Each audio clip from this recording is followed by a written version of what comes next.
Tons of thoughts. Plenty of thoughts about Mass Effect. All right. It is live. So, three, two, one. Welcome to the Hunters Hub. This is your host, Tron, joined tonight by only Sasha. How you doing? I'm doing all right. I've had a lot of Red Bull, and there's more in here, so I feel like I'm going to perk up as we go. How are you? I'm good. I'm drinking a lot of water today, and had leftover hibachi grill for dinner. Delicious. It's always better the second day. I really don't like it the second day. It's like What? super subpar. I get noodles, and I feel Oh, like whatever sauce they use just doesn't taste right the second day see, where I go. I, without any shame, ask for a double order of the chicken fried rice, just knowing I'm going to take some of it home for the next day.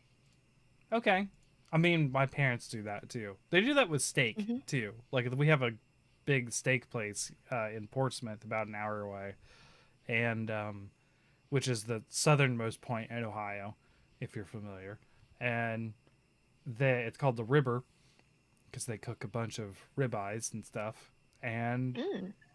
they have what they call a large order of steak, which is two 16-ounce ribeyes. So like they eat like a quarter of one and take the rest home and have steak like the rest of the week. Like I, if you're going to drive an hour for steak, you might as well bring some home. they swear that it's the best, and for me being not a big steak connoisseur, I'm like it's good when it's fresh. Like the reheat stuff, I When don't it's care. fresh. When I just don't care about the reheat. And they're like, it's the best steak even reheated. And I'm like, you're no. I am not on board with this. Just sending out the live notification. And so yeah, so tonight we're doing our news show. Sasha has a lot of news and I have two larger pieces. I have a lot of little news, Yeah. so it's probably equal.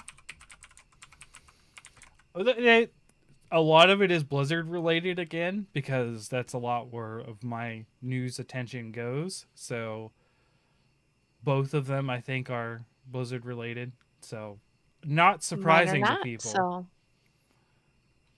I sidestepped Blizzard because I kind of guessed that, you or Ace will always get it. Yeah. That's fair. So yeah. Since you have so many more than me, let's start with a couple of yours. Sure, I'll bundle a bunch of mine together because they all kind of came from the same showing. Mhm. So there was Marvel and Disney announcements made. Okay. Another Um show I missed. yeah, hang on, let me see what it actually was called because I had no idea that this thing was even a thing. It was let's go all the way back to the home, the D23 Disney and Marvel Games Showcase. Okay. So, yeah, That must be a new I thing. kind of pulled some of the highlights from that. So, I'll bundle all that together. First one I have for you is the developers of Pokemon Go, Niantic. Yeah. Niantic, I think. Yeah. They are releasing Marvel World of Heroes. Uh So I'm thinking it's going to be like a Pokemon Go style game. So, some AR related Marvel hero stuff. That's kind of interesting. Okay. Yeah, I am very interested to see what they're going to come up with that. So that is the first I have for you. Second one I have for you is by the Hearthstone developers. Mm-hmm. Coming out on October 18th is Marvel Snap, which is a Marvel card game battler. Oh, so you say Snap? I'm thinking Pokemon Snap, but okay. Car- Yeah. Card game Marvel. Okay.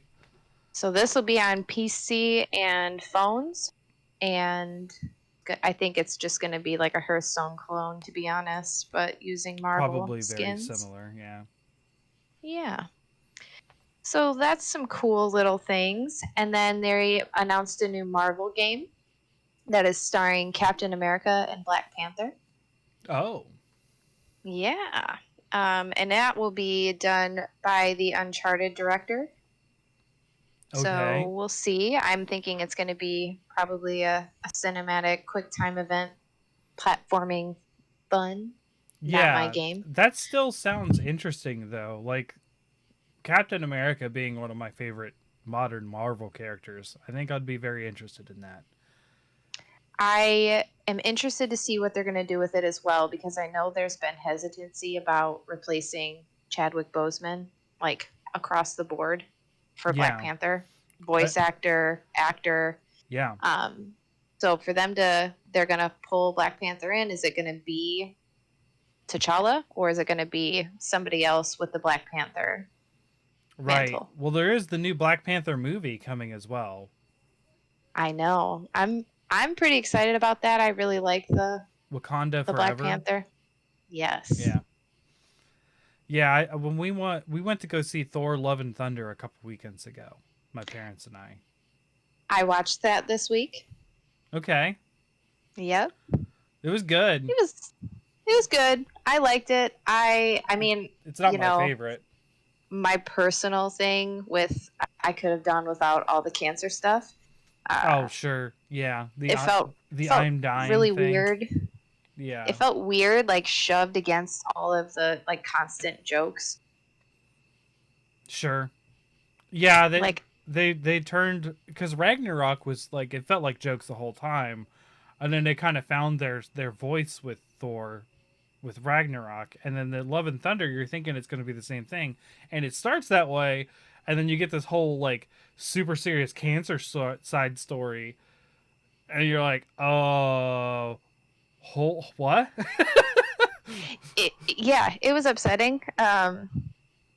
Like she takes her little like her mantle off and she's dying and sickly, and then in like it felt like the very next scene he takes his jacket off and he's got his like tramp stamp and his Loki Mhm. forever tattoo on his back, and I'm just like, oh, these things just don't go together. They should not be juxtaposed together. Right. Yeah. However, I was howling with laughter when I saw Russell Crowe as Zeus. Yes. And he That had was like so funny. the fat body armor. I loved it. Yes. And I loved it Yes. when he killed him too, like in quotations. Yeah, I was gonna say, did you watch the end credits? I did. Of course.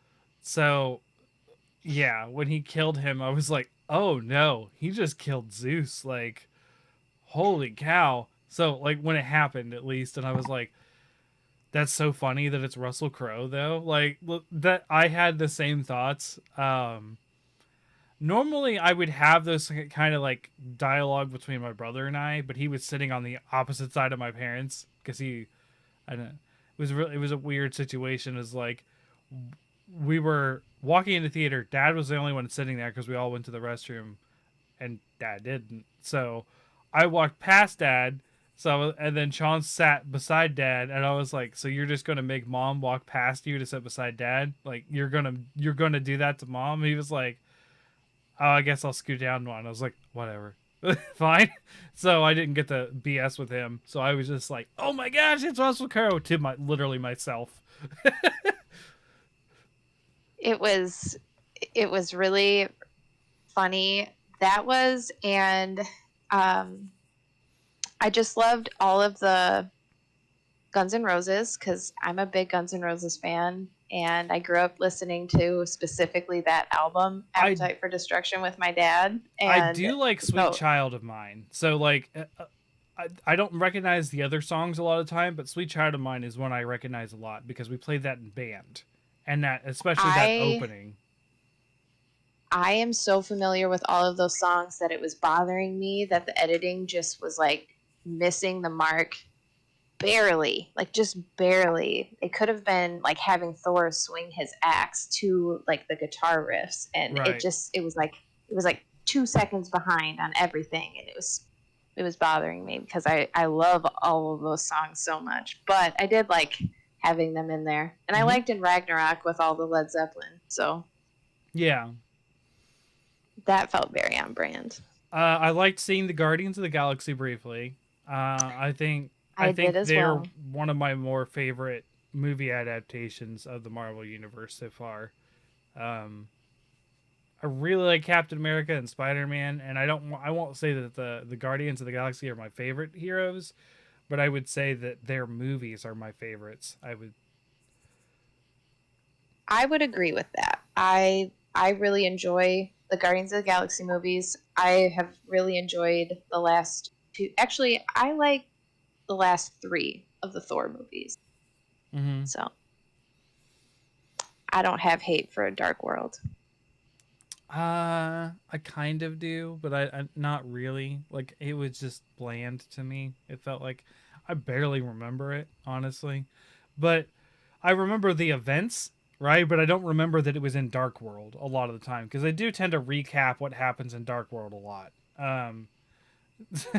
So like the one of the funnier parts in Love and Thunder is actually when he talked about losing Loki like four different times, and it was like and again and again. And again, I love that. What's his name? Meep or like something.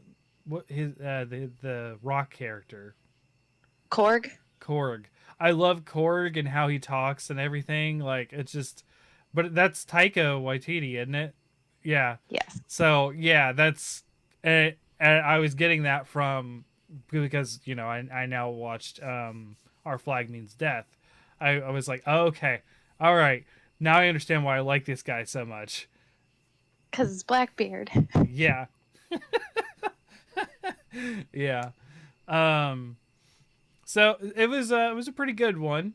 So I'm excited to but the back to the game that you're talking about with Black Panther and Captain America, also with one of the Chris's, Chris Evans, no longer being Captain America. There's also a replacement with there Yeah. Which because is, just a shame. Just a shame. I'm not attracted to him as most women are. So, but he was a really good Captain America. I will say that. Yeah. Yeah. I was totally paying attention to everything he was saying. Yeah, yeah, I hear that a Oh, lot from our mutual podcast we listen to as well. When they do they just did Before You Go, which is a Chris Evans movie, and it was actually his directorial debut and only one since. But I actually like that movie. It's on Netflix, but yeah, they talked a lot of well, Paige specifically talked a lot about Chris Evans in that one, and they were like, "We get it. You like him. Move on." I uh, mean, he's not really even the best Chris, but he's a pretty he's a pretty good solid silver medal. so yeah, because there's four of them. So Chris Pine, Chris Evans, Chris Hemsworth, and Chris Pratt. I would say the four Yeah, Chris's. we don't talk about Pratt. I mean, Pratt's my favorite because he's funnier. Mm, Like I yeah, no, he's the worst Chris. Obviously, the best Chris is Chris Hemsworth. okay, okay. I'm Hmm. trying to. I like him in Cabin in the Woods a lot. Have you watched? Oh, what's this? It's like Spider something on Netflix. It's Not got it. not yet. I watched the beginning of it. The the Yeah, he's the pretty good in that. I watched like the first like 5 minutes and I was like, this is going a direction I don't feel like watching today, so I didn't. Um that so It's a pretty good one though. it's on my list. It is on my Netflix watch list, but I have been going back through and watching a lot of older movies, like 90s movies and favorites. Like I just rewatched yesterday. Actually, I'm not finished. I got interrupted by the coworker I was speaking about before um, we got on here. Old coworker contacted me last night. Um, I was rewatching Tucker and Dale. Uh, I haven't watched that in a really long time, and I do believe that that was in my my drinking days, so I don't remember very much of that movie. I watch it a lot. It is legit my favorite movie. It is really funny to me. Your favorite movie? That's Yes, a bold statement. it is my favorite movie because I'm okay with the gore and stuff. It just the comedy to me is gold in that. Where it's just like, stupid college kids, quit killing yourself about property. It's like my vacation home. Just like the comedy of it really puts it up there. I like comedies quite a bit. So I watched that. I watched Soldier, the Kurt Russell movie Soldier. It's something my dad really liked, and I watched that recently. Kurt Russell. My dad used to watch the Snake Plissken ones, Escape from LA and Yeah, Escape from New York. Yeah, it would drive my mom nuts. I Big Trouble in Little China. That's another one. Yep, Yeah, yep. I haven't seen any of those in a long time either. yeah. I watched. I own them on Vudu now, so I was watching that while I was playing Titan Quest. I watched Sandman this week, which I really loved. I thought it was a really nice adaptation of the original Oh, the show, content. the new show. Yeah, Yeah, yeah. I highly recommend it. my parents were watching it. I noticed the other day, but I didn't. I haven't got to it yet. I've been, like I said, I'm watching a lot of old movies for some reason. I finally started House of the Dragon as well. I wanted to give myself like a couple episodes so that I could binge it a little bit because I I'm know not. I'm once not I get sure a I'm little gonna watch it. taste. Really? I didn't like Game of Thrones. Like, Yeah, I watched all of it and I didn't like it. yeah, but this one's like real heavy with the dragons.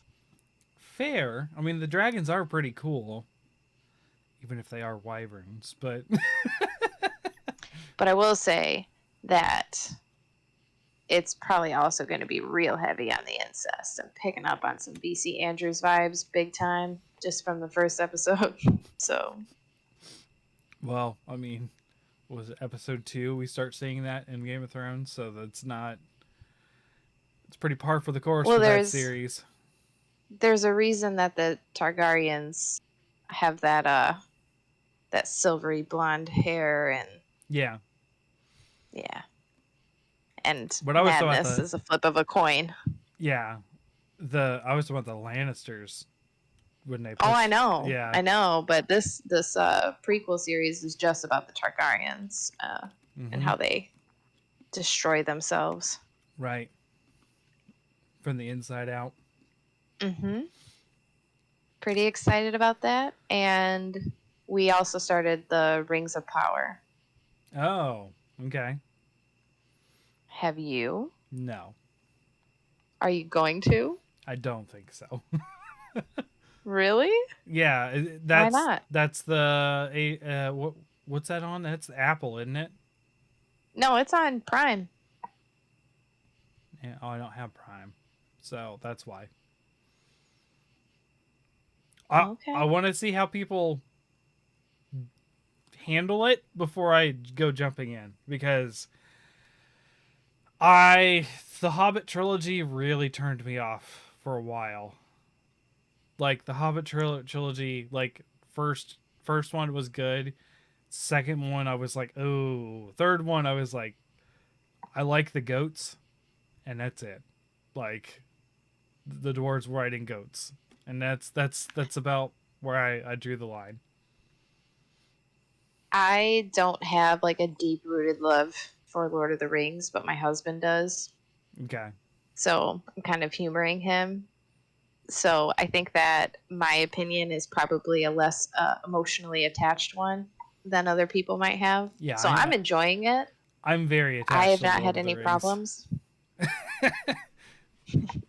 Yeah, I am very attached. Like I remember coming out of my brother and I saw uh Return of the King in high school, and I came out of the movie. I was like, I can die right now. He was like, what do you mean? I was like, I could just die right now and everything would be fine.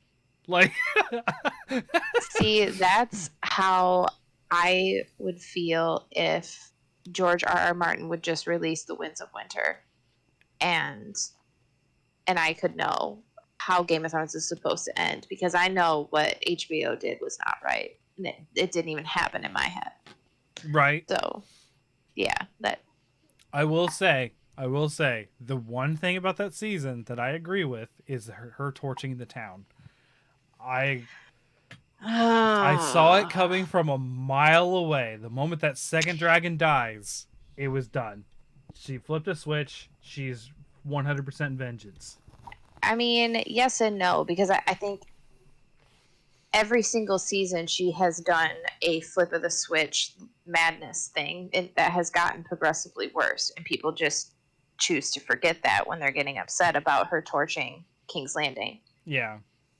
But like, think about, I think it's the first season when she gets her army of Unsullied, and she just decides that she's also just going to kill all the slavers and destroy that town because they called her a name. Yep. Yeah. And she puts in the second season, she puts all of the royalty in the unbreakable vault. Yeah. So because they were jerks, essentially. Yeah. But here's the thing: is everyone's expecting her to be Dexter, and she's not. She's just crazy. There wasn't. It looks like she's doing the quote unquote right thing because she's hurting the bad people, but that's because the bad people hurt her. I have less of an issue with that. What I have a problem with the last season is why Bran? Mm-hmm. What the hell is that? And why did we spend an entire season seeing Arya learn how to change faces, and then we don't even use it? It doesn't even matter. We don't even get the satisfaction of Arya killing Cersei. Like that's it. That's all I wanted. Mm-hmm. Or like a remarkable, amazing upset fight like David versus Goliath, and she actually takes out the mountain. That would have been beautiful. Or we had the Mountain and the Hound in that Mortal Kombat arena, and they don't even fight? What the hell? No. So a lot of problems. Season 9 didn't happen in my mind. To be honest, that's where I started paying attention the most, is season 9. Honestly. No. And then not saying because it was good, is because now I'm figuring things out. Because everything else was, I would, like, any sort of guess I had, I was wrong every time. Like the Winterfell episode, though, Battle of Winterfell. Now that was awesome. Okay. I accept that episode. That one. Okay. Yeah. It also racked me up like a tremendous amount of points in Game of Thrones fantasy football. Yeah, that helps. So moving on from TV and shows and stuff. Yeah, back to this Marvel Disney event. I have other things from that. Did you play the Sega Genesis Gargoyles game? I think I rented it a long time ago. I also think I rented it, but I do remember being obsessed with the Gargoyle show as a kid. I mean, it was really good. Yeah, it slapped. They are remastering that series or that game. Okay. So that's coming out. That's a quick little one. I'm guessing it's going to get the treatment of like the Teenage Mutant Ninja Turtle remaster games. Right. Yeah. The Cowabunga collection. Yes. Yeah, we just talked about that because we're doing Shredder's Revenge for Bickering Bucks. So. Fun. Yeah, I've already beaten it. It's a short game. My husband has been playing a lot of video games with Ripley, and she's terrible, because she's 3. Yeah. But I've been there. She's been really into the Cowabunga stuff. She's not good. She's a terrible partner, but she has a lot of fun with it. I will say Shredder's Revenge is probably a better bet because it's a lot easier. There's a story mode where you have infinite lives. I mean, that would probably help, but she's still just a terrible partner. Oh, Emery's She's also terrible. been into. She will actively troll and try to jump down the pits and all that kind of stuff, so she'll slow us down. Like, actively. I came home from work on Friday and she was playing Crash Bandicoot on PlayStation, and Mm-hmm. she had somehow loaded up my husband's save file and he didn't realize it. I'm like, why do you have 16 lives? And she insisted on making Crash crawl, like crawl through the level. He Oh, couldn't walk. She took the controller from me. First, she asked me for help, but then takes it from me because I wouldn't make him crawl. yeah. Yeah.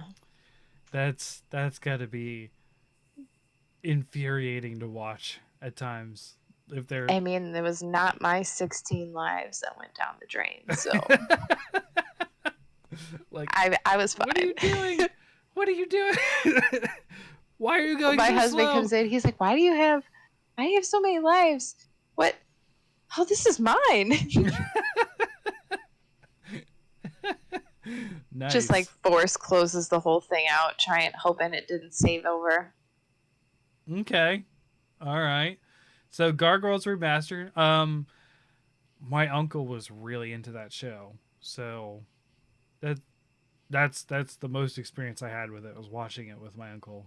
So Oh, my brother and I were really into gargoyles, and then my grandma spoiled us. If we were ever into something, she would, like, anything she found that was related to it, she would buy it. So I know we had all of the action figures of all the characters. We had okay. any VHS tape that had come out. We were pretty into it, Okay.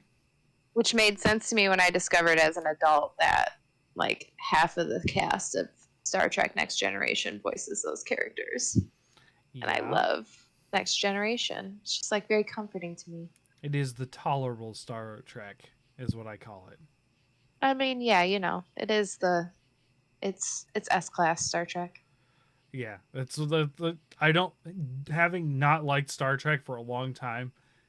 It's the tolerable one. It's the one I can stand to watch. If it's not a Worf's stupid little son is being a jackass again episode, I hate those episodes. I just don't like Yeah, them. I don't care for those either. But I don't know. I Or just love Next the Gen. Q episodes. I don't like the Q ones either. Mm, I have a love-hate with Q. I Yeah. don't like Q with Picard, but I love Q with Janeway. Okay. Okay. Yeah. All right. So, more from Disney. They are releasing a Switch exclusive game. Okay. This one might end up being one that you're going to buy 3 copies of. Um, Okay. it's called Disney Illusion Island, and it's a Mickey Mouse 2D co-op platformer. I saw this. This was a trailer today I watched with the girls. They did Mm-hmm. not seem that interested. So Lucky for you. yeah, I was like, okay. Um, CeCe just got Disney something adventure, where you get to like create your own character and go through like these Disney worlds. Um, I don't know what it's It's free called. on Game Pass. We're Yeah, trying not to let Ripley see it. so she has that, and then Emery, as a result, got Ooblets. Wow, a lot of. Oh, I didn't mute. Ooblets? Ooblets. It's like a little farming game with these weird slimes. A lot of stuff popped up on Okay. the screen. I don't know. They're the same price. The Disney thing was $30. Ooblets was $30. They were both excited. I was like, have fun. There's your game. CeCe had a weird issue where her left Joy-Con wasn't attaching. So, like, her right Joy-Con wasn't working because the left one wasn't attached. So I had to figure that out for her to be able to play the Disney thing today. I don't know what you do in it. I saw her open a chest, and I know that there's Disney characters. That's all I know. I don't know anything about it other than my husband really does not want to play another child's game, so he's trying to avoid her seeing the thumbnail. Yeah, Yep. good idea. Yep. But I just send them away and do it on your Switch. I don't need to see it. I've been playing a lot of Shovel Knight today as a result. My husband had to play the same level of lonely downhill mountain bike range thing. I don't know what it is. It's something on Game Pass, but she did not want to play any other level. It's just that one for 2 hours. Wow. Yeah. Because of course, my toddler has that attention span, that level of attention span. Only mine. Yeah. My kids have not done something like that. That's for sure. 2 hours is a long time for them. Yeah. Yep. All right. So next one I have for you. Were you into Tron or like the Tron movies? No, I've never seen any of them all the way I through. have not really ever been into those either because I don't know. I just feel like how do you make a movie out of two guys running in a straight line and then turning before they hit a wall? But they did. I think they made more than one about it. Yeah, they did. They had a remaster, a remake, or a sequel, Yeah. a modern So sequel. they are releasing a visual novel. Um, it is called Tron Identity. It's Okay, by the Thomas Was Alone developer, Bithell Games. that is good. Thomas Was Alone is a very good game. Well, then maybe this might be the thing that pulls you into the Tron IP. That was one of the Wii U indie darlings for me. I think it was one of the ones that hit the Wii U before it hit other systems and did really well. Um, and then it hit the other systems and did even better. But um, yeah, I think Thomas Was Alone was like, what is this? And I played it. It is such an engaging story of you just playing geometric shapes, different rectangles. Like Is Thomas a shape? Thomas is a square. He's a red square. And all he can do is jump. And then there's Jeffrey, there's Claire, and they all have like different abilities. It's just platforming with these different shapes and trying to get them. But there's a story that is told because they're like AI in a system, and they're trying to save. Like at first, he was alone, but then he started to have friends, which are the other shapes, and his friends started disappearing, and it's just it's a really engaging story. It takes like maybe 3 hours to play all the way through. Like it's not a long game, but it was very cool. Like I would say the end of that game is pretty exhilarating. The storytelling mixed with the visuals and the pace of the game fits really well together. So I suspect that if it's the same people, that this Tron game will be pretty good. Okay. Well, that's high praise. I might actually recommend that game to my husband. Sounds more his style of game. Yeah. So that's all I have from the Disney Marvel announcements. Okay. So I'll pepper in one of the two that I have. So Okay. Sony and Microsoft are still arguing about the Activision Blizzard takeover. Um, Okay. Not a so surprise. um, Sony is like deadpan, like we are not letting you do that. Like we are doing everything in our power to not let you take over Activision Blizzard because of no non compete uh, stuff. So monopoly. Um, Yep. so currently, Microsoft has issued a deal to Sony. Um, that they guarantee that 3 years after the current contracts, I have got to. I'm getting some people messaging stuff. And I need to mute them for the podcast, so I'm muting them now. All right. Anyways, so I'm getting some people anyways, 3 years guaranteed after their current contract of with so Activision has a contract with Sony to have 3 Call of Duty games. They're saying that 3 years after that contract, Xbox will continue to release games on Sony for Call of Duty specifically. And then what? And then it's not guaranteed. So that was the interesting part to me because I thought they were saying that it was always going to be releasing multi-platform, and they're saying it's timed. And I was like, "Oh, that's different." I read this too, and the PlayStation CEO saying like this offer is unacceptable. Right, and Sony turned it down. Sony has turned it down. What? I mean, I feel like they should. That's way too open ended. What happens at the end of the 3 years? You just leave this kind of question mark. Well, it would be 6-ish years, right? But yeah. Right, but even then, like, what happens after that? Call of Duty's an Xbox exclusive. I think that's what happens. Like, and that's what they're. But afraid it would of. also consider the shelf life of the consoles right now. So, Xbox One, we're looking at like 10 years. We're coming up on 10 years, aren't we? Yeah. So, if this service agreement they have lasts longer than the shelf life of a PS5, are you going to leave these games unsupported after the service agreement is terminated? We're kind of seeing that now. So Cyberpunk is specifically no longer their new expansion. Cyberpunk is already dropping Xbox One and PlayStation 4. They should. Those games don't function on those consoles. That's fair. That is entirely fair. But that's what I'm saying is we're seeing that transition now happening to this.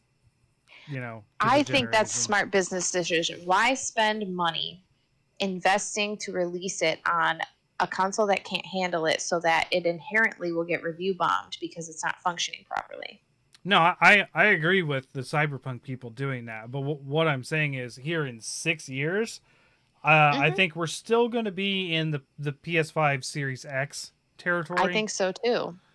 And I don't think we're going to see PS6 or Series Y or whatever they're going to Xbox again. It's going to be a shape or something.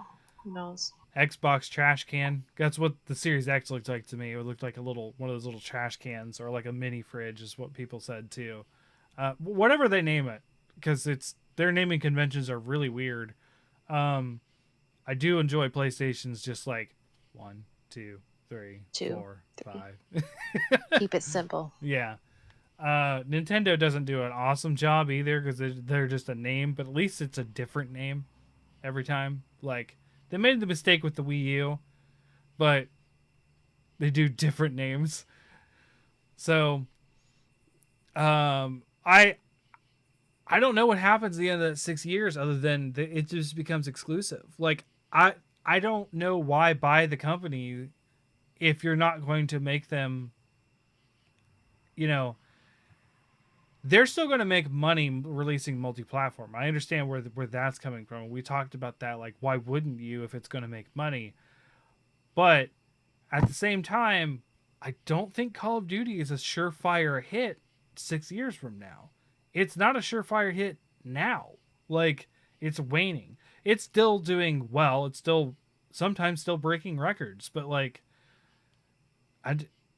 that's an unclear future 6 years from now, right? And I think that's the earliest we can expect this is 6 years from now, is because we're expecting a game every year, so the next 3 games, and then 3 years after that, which is probably the next 3 games after that, so the next 6 Call of Duty games, and all of this is completely ignoring any other Activision IP or any other Blizzard IP that could be hitting Sony as well.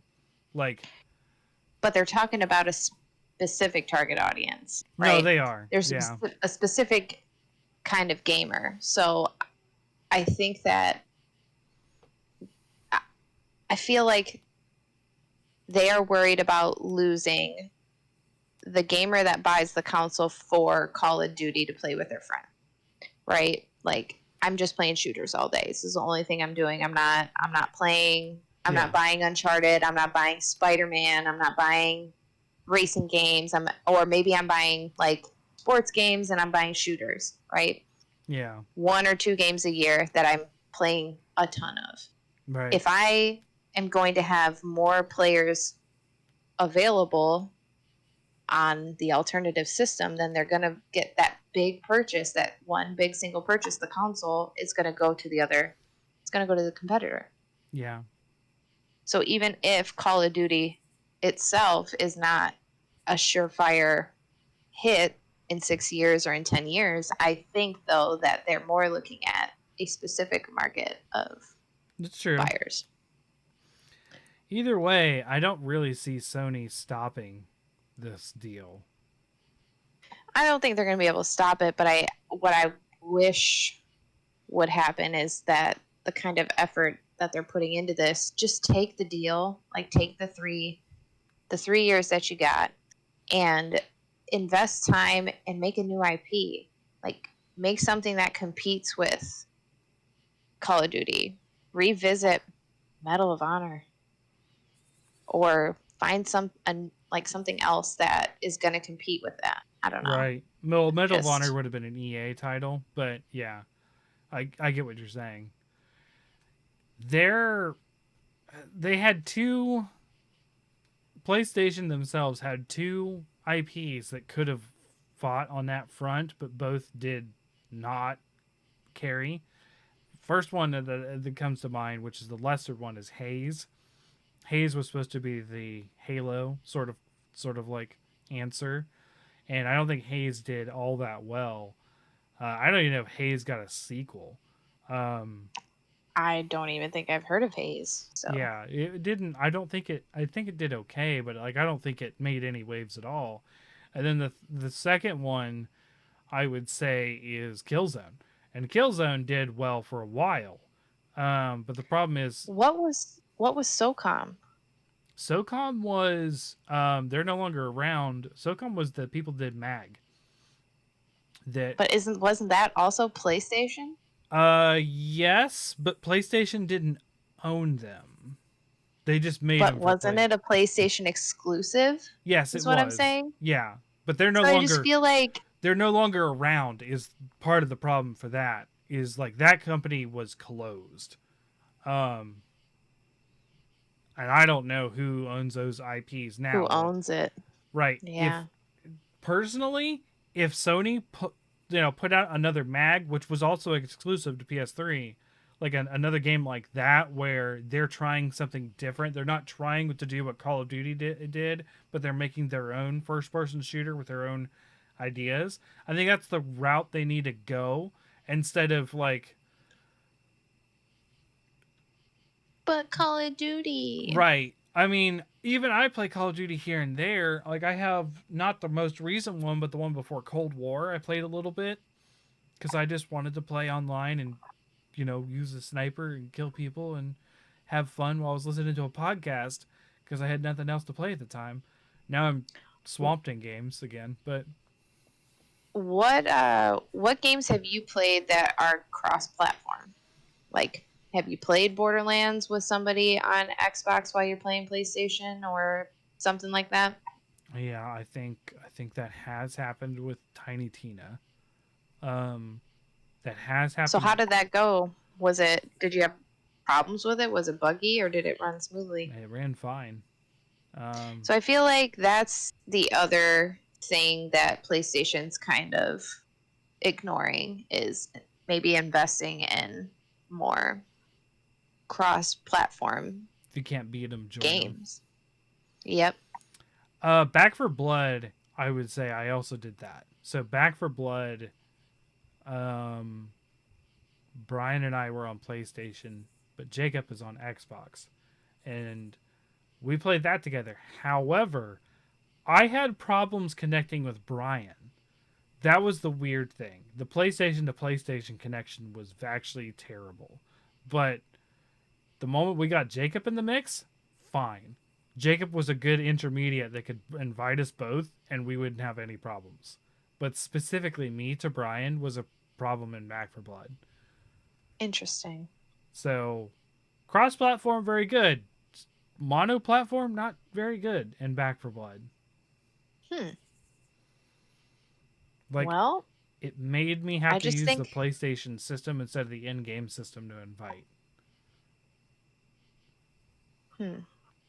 Well, I just think that there's more answers than just like clinging on to Call of Duty like it's their only Right. life And vessel. that's part of my point too is like Call of Duty is not the only IP that I need to worry about losing too. Like they're active losing Activision in itself is not great because you're going to lose stuff like Spyro, you're going to lose stuff like Crash, you're going to lose which granted they're not going to be Call of Duty and outsell everything, but that's going to add up. Like those that stuff is going to add up to PlayStation when Crash used to be a PlayStation exclusive. Like Yeah. Like to me, and because when Spyro. I was a PlayStation console owner, Crash was still like the mascot. He was the Sonic of their Yeah. system. He was bashing Mario with a megaphone outside of Nintendo Yes. headquarters. Yeah. Um So I'd I, be more upset about that. right. There's a lot more other things to be concerned about whereas and then we're not even talking about Blizzard. Like people have been theorizing that you're going to get a WoW subscription with the Game Pass now. And I have read that, or oof, and as much as it I'm doesn't seem short sighted. a Diablo apologist and lover and complete shill for every time, um, you know, WoW is a huge deal to have. Like, let's say they actually get that running on Xbox, they don't need to because it's already on PC, but They're not. It's never going to be on the Xbox. It's going to be the Game Pass for, because when you have the Game Pass for Ultimate Game PC. Pass, you get the PC and Xbox. So it's going to be like that. But Diablo is also a major series in that as well, as much as I am an apologist for it. Diablo consistently is a bestseller in the PC world, and then it has been getting console releases really lately. And Diablo has always been a bestseller on console too. right, It gets the same treatment as Grand Theft Auto. Like Diablo 3 has been out for how long, and they expect $60 for that game. And when yep, it's on sale, it's still $30. yep, because people still play it. And then they just did a full price remaster of Diablo 2, which was year 2000. We're talking over 20 years. Yes, but with all the drama that's been going on with Blizzard, Yeah, that game since release, I don't think it's ever been its full price. It's just always on sale, perpetually on sale. well, yeah, because well, Blizzard brought it on themselves as a company, but yeah, part of all like it's weird. It's weird to talk about Blizzard as the lesser of the two between Activision and Blizzard and the deal when they used to be like the epitome of PC gaming for so long. Um, but that's where we're at right now. So I that was what I had is like they're still fighting over Yeah. this acquisition, which I think is going to be huge. The thing is like when Microsoft got Bethesda, right? There wasn't a lot of pushback for that because they're like, "Holy cow, how did that happen?" It was kind of out of nowhere. But Bethesda, as awesome as they are, they're very much single player experiences.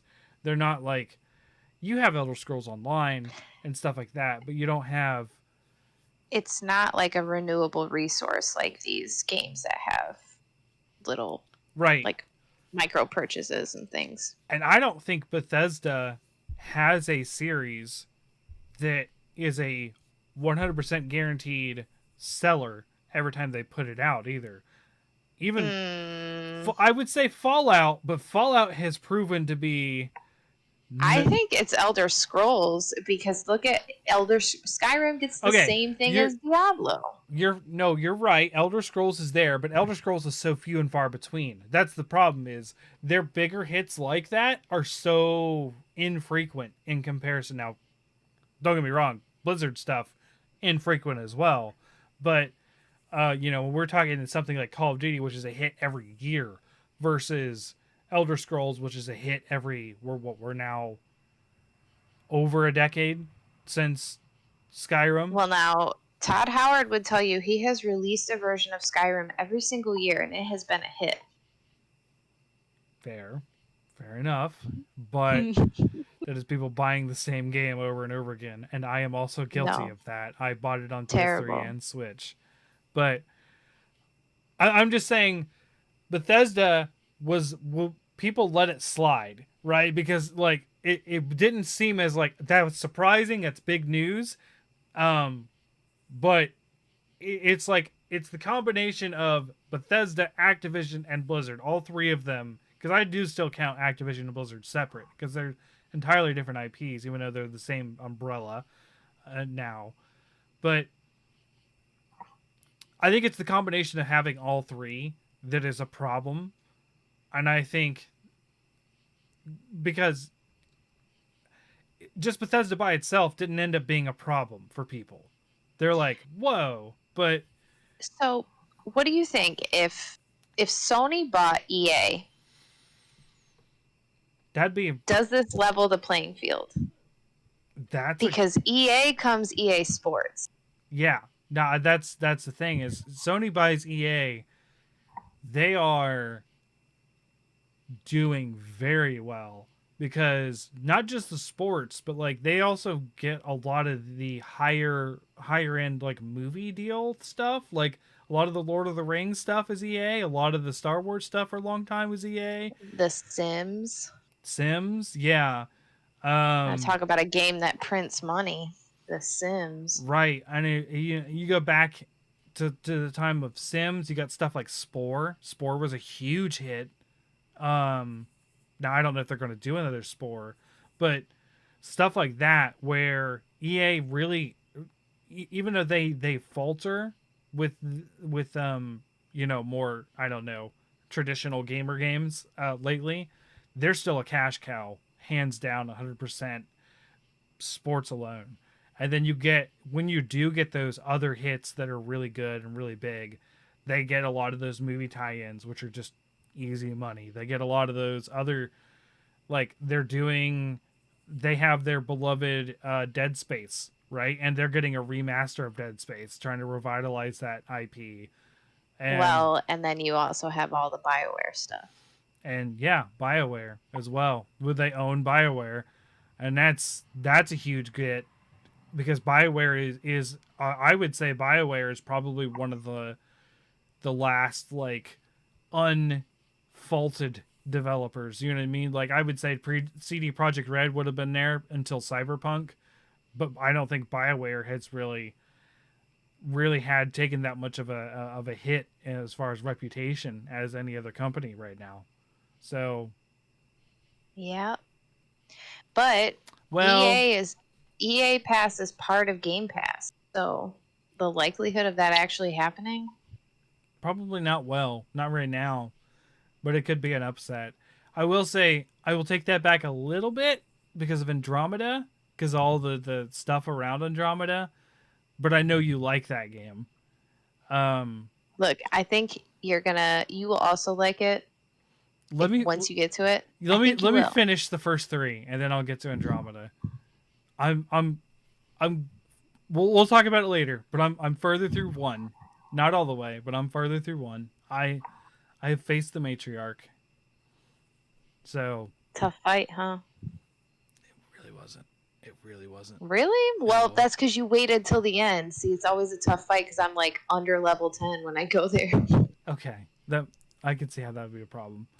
Um, yeah, EA would be a huge get, but the problem is like, how many of these third-party AAA's are going to get gobbled up now? Like, I don't want to live in a part in a such a like It's going to turn out being like a government. We're going to have a bipartisan gaming world with like Nintendo sitting on the side doing their own thing. Like, not that Nintendo doesn't matter, but like Nintendo does rely on those AAAs as much as anyone else. Yeah, I mean, but I also think too that Nintendo has dominance in the other market, They do. right? They Like do. we're talking about just the Western market, that we have this like bipartisan gaming thing going on. Right. But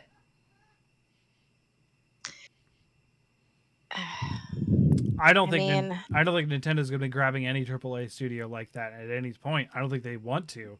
But no. I could see Sony reaching for EA as a result. I could see Sony reaching for WB even.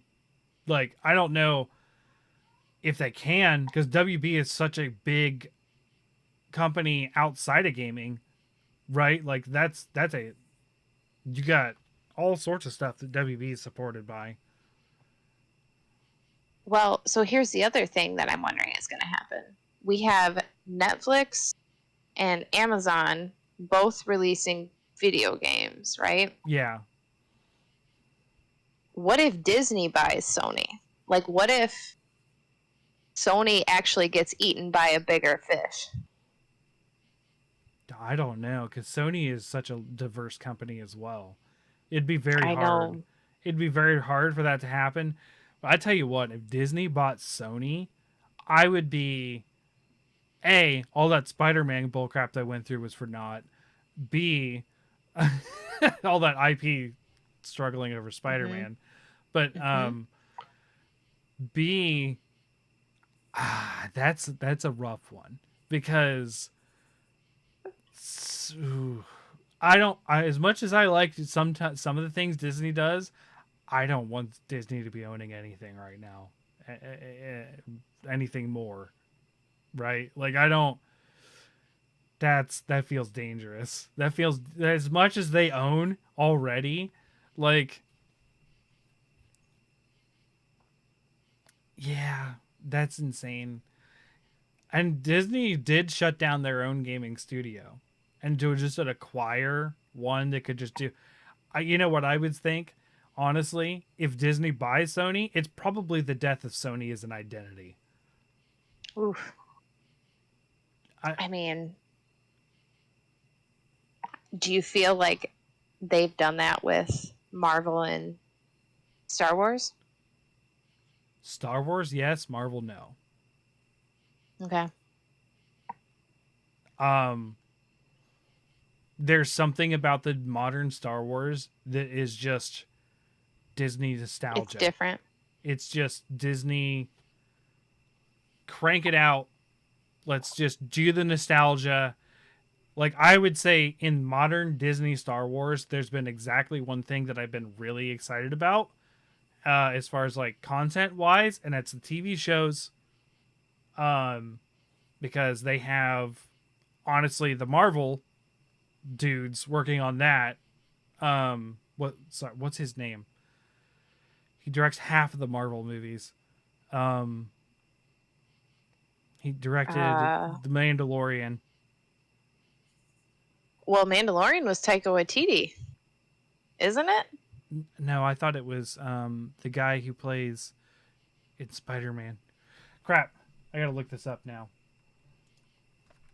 I could have swore I saw Taika Waititi's name on Mandalorian credits.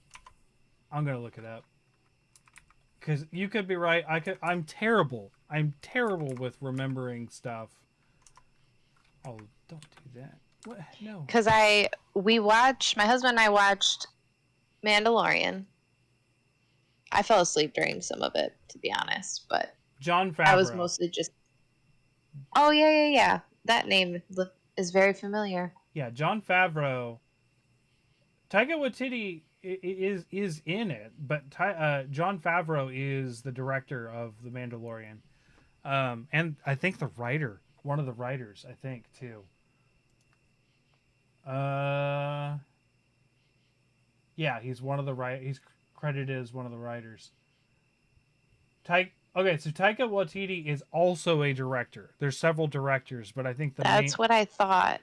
so Or it must have been like a specific episode I saw it, he it it directed. could be, but I think this is John Favreau's like pet project is the Mandalorian, and John Favreau is responsible for a lot of the Marvel stuff as well, Hmm. which I think John Favreau is kind of saving the Marvel stuff for me when they step in and they like I don't the new trilogy of Star Wars, the Skywalker saga stuff, I don't like them. Really, I don't. Um, the as much as I was okay with them when they first released, watching them again, it's like The Hobbit for me. I was okay when I watched them, and then the more I let it seep in, the more I don't like it, and eh, I just. But I finally saw the last one and I was really disappointed because I had built up a whole thing in my head about what was really going to happen between yep, Rey and Kylo Ren. yep, But you and know what? It wasn't Disney appropriate either. So that's fair. But I mean, didn't Disney also used to have a line of R-rated movies that we forget about? I guess So fresh. yeah. So it's weird because Disney gets in their own way a lot of the time, and to have them buy Sony, I think that is if they let Sony be independent, it's fine. If they don't, if they in any way meddle with Sony, I think that's the death of Sony. As not as a that I don't think Sony dies and no one buys Sony. I think what happens is Sony no longer has an identity. I think they get just feels like the Disney console. You know what I mean? Like if And that would be a huge tonal shift because I remember anytime any of my friends who have kids were asking around, you know, like birthdays and holidays, like, hey, I'm thinking about getting my kid a console. What should I get them? My recommendation was generally Nintendo or Xbox, mm-hmm. depending on like what their budget was going to be. Um, because always with Xbox, that Game Pass Yeah, is it sells itself. Um, but Nintendo it has a lot of generally was more not kid. Sony because Sony doesn't seem like a kid friendly Nope, console. it doesn't. It doesn't do a lot of them, and that's fine. That's part of its identity. But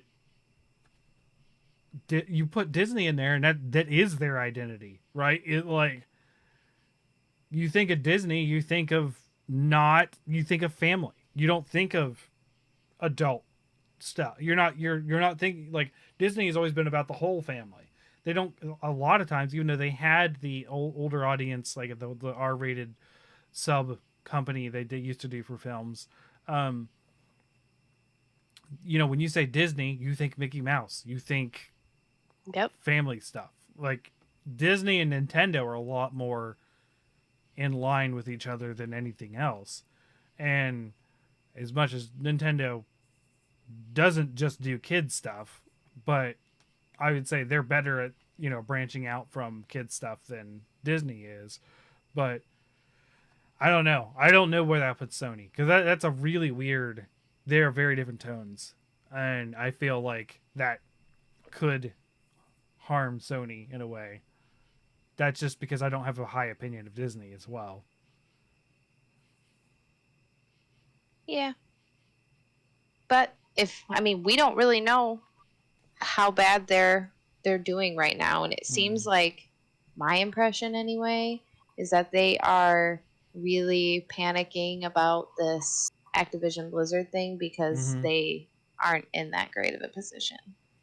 No, I think Game Pass has finally been paying off. I think at first Game Pass felt like a band aid, but then like it started to take off, and then it's become a thing. Like it's I become think Game Pass is the Amazon Prime of the gaming world. Like yeah. everybody, Well, I don't have everybody's got it. Amazon Prime and I don't have Game Pass, so yes, I understand this.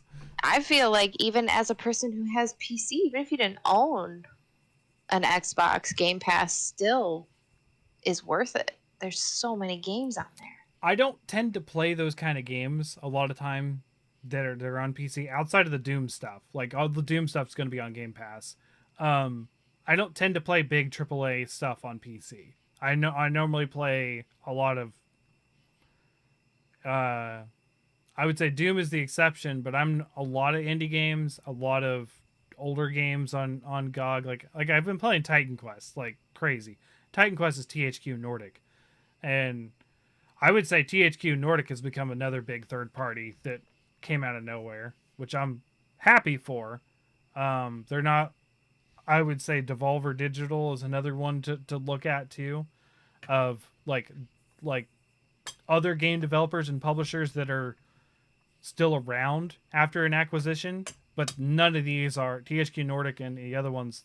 You know, it's in the name. They're not American, so that's where the non-compete comes in. I think you're not wrong about Sony feeling like it's losing the race as far as consoles go, but I think maybe we see a shift away from consoles in Sony after that too. I think Xbox themselves is starting to shift away from that exclusive console focus. Yeah. There are games that are releasing on Game Pass right now that I can play on my console. I cannot download them. I can only play them through the cloud. Yeah. I don't like which that is personally. really weird. Yeah. I don't like just cloud things. Like I have it for a couple things. Like I've been really into Vudu lately, which is just cloud streaming for your movies. Mm-hmm.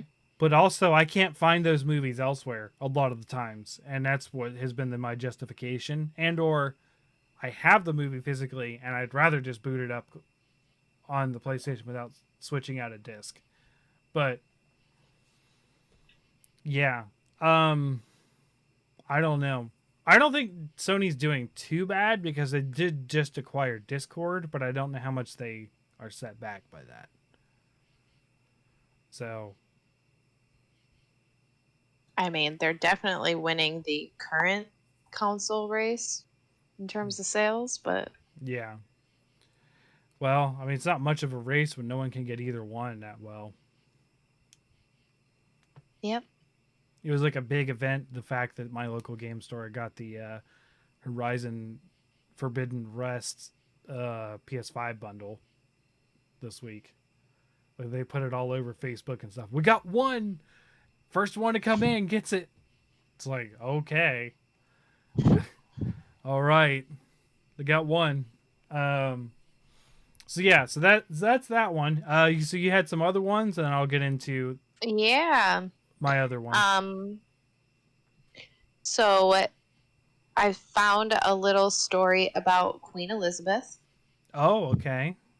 Yep. I just thought it was a nice little tidbit of information. So did you ever see the Royal Edition of the Wii? I heard about it, and I think it was like plated gold, wasn't it? Yeah, it's Yeah. 24 karat gold plated.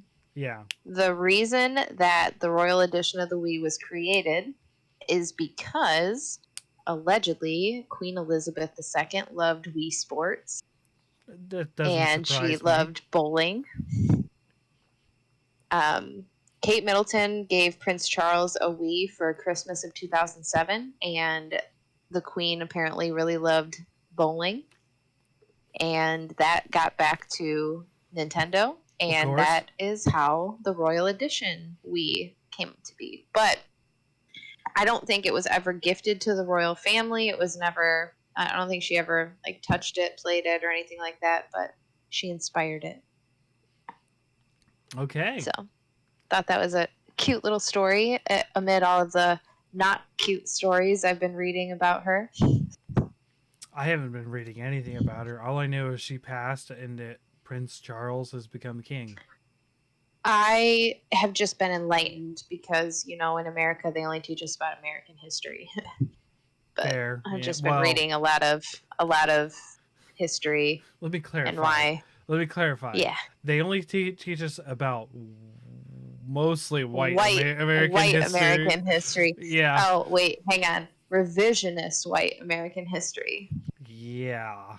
There it is. Yeah, because you don't under like so it was a part of Ohio curriculum to learn about the Shawnee, who my tribe, and you wouldn't believe how many people A don't remember it and B didn't actually have it.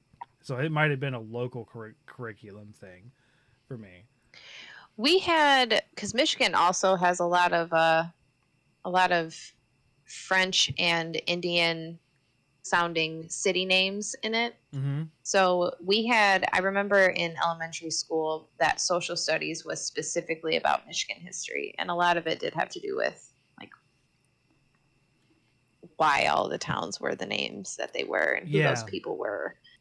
fourth grade specifically is where we studied a lot of Ohio history in that aspect, and that was a very weird subject for me to be like this and this happened. I was like, and I raised my hand. I was like, that's because of this, and like the teacher's like, how do you know that? And I'm like, I'm Shawnee. You know, I would say that my grandpa is the chief of the Shawnee United Remnant Band, and they would be like, what now? Like, I've never heard this. And then, like, yeah, we're the group of Shawnee that stayed behind, which isn't in your history book.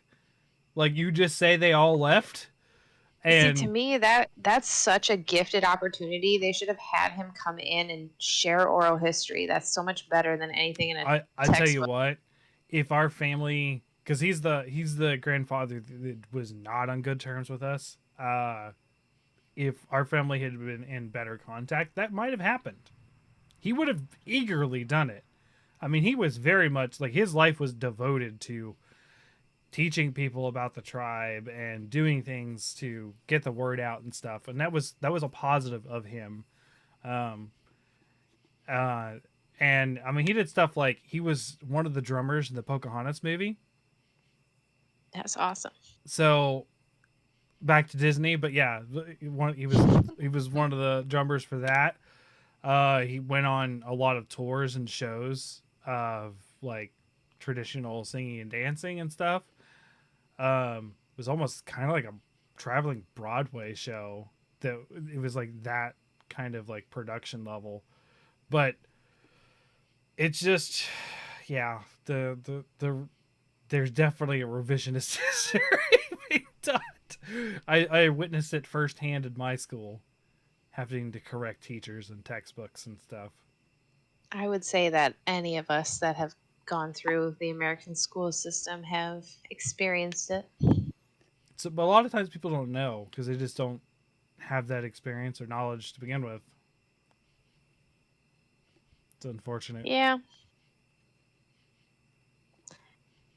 Well, next one I have is also a bit of a downer. Okay. So, the first U.S. video game studio to unionize is shutting down. Oh no, Yep. So the developer is Vodio Games. I haven't It heard of was them. founded in 2021 by Asher Vollmer. They had a really small team. I think it was it was under 15. I think it was 12 or 13. Uh huh. Um, the reason that they're shutting down is that they cite that they are unable to secure funding to produce additional releases beyond their debut title. So the debut title was Beast Breaker. Have you heard of that? Nope. Also have not heard of it. So apparently the 13 people on their team thought it was good enough that they unionized and then were unable to produce anything else after that. I am googling Beast Breaker now. Video games, action, adventure, strategy. Uh,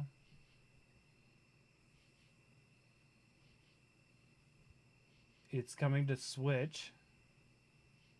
It's on Epic Games.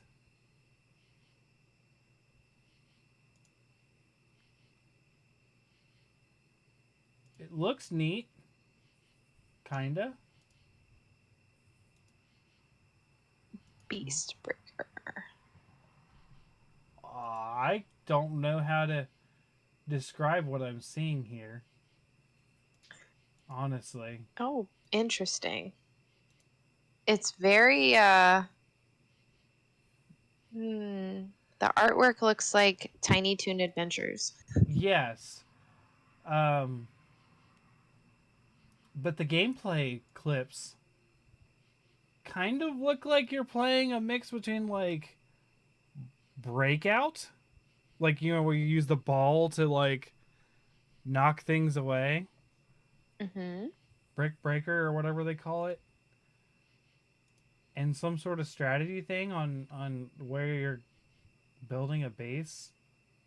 That's I don't. Okay. Well, anyways, they unionized and it hurt them. Well, Yep. that's kind of weird because there's a now. This is Ohio law, and I know this because we're a small business. We can't unionize in our business under Ohio law because we don't have enough people. And 15 sounds like like minimum limit too. Like I think you have to at least have 15 employees to be able to unionize. So Well, it's it only seems like it wasn't worth it for them. yeah.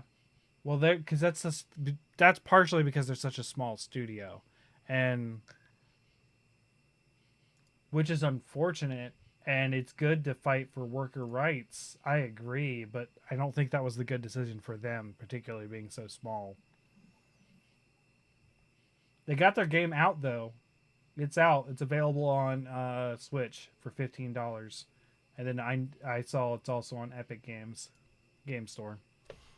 It does look like a cute little game, Sad that they couldn't but do another.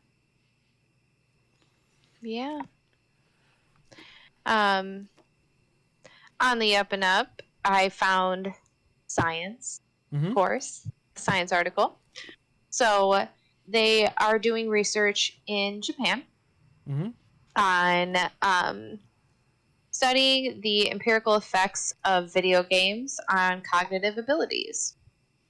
And what they found is that they are able to empirically measure certain cognitive abilities based on complex gaming experiences. Okay. So the research was done by Kyoto University and a company called Bon Incorporated, Mm-hmm. which is owned by Kyoto. It's a Kyoto healthcare IT company. Okay. If I'm not So mistaken, Kyoto's where actually Nintendo is based. I think so. Yeah.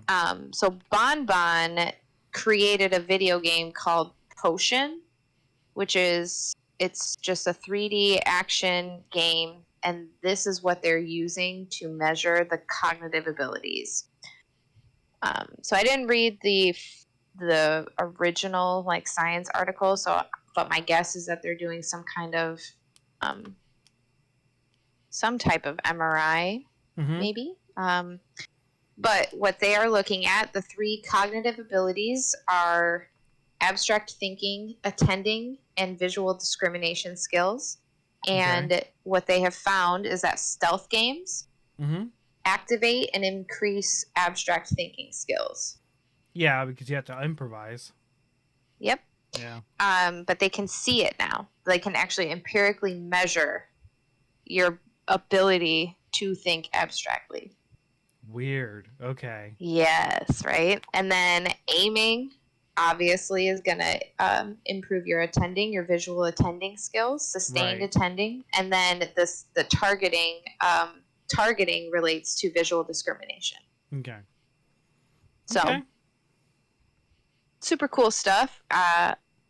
You know, I've talked about this before. I teach attending, I teach visual attending, I teach visual discrimination. So I just think it's really cool that they are using video games to measure stuff that I try to explain and teach the parents why we're doing it because they're like, this doesn't work. Why are you shaking a maraca over in this direction? Like, what is the point of that? And it's like we're trying to teach them to attend and to shift their attention between what they want to look at and what you're presenting to them. Yes. So Yeah. this idea that we can see it, like we can actually measure that, super cool. Like I say to Emery a lot from Kung Fu Panda, your focus needs more focus. Yep. Yep. Yeah. Yeah, it's looking like she definitely has ADHD. I can see it more. It's pretty common. Mm. ADHD is very, very common. It seems to be as many people I know who have it. A lot of my friends do.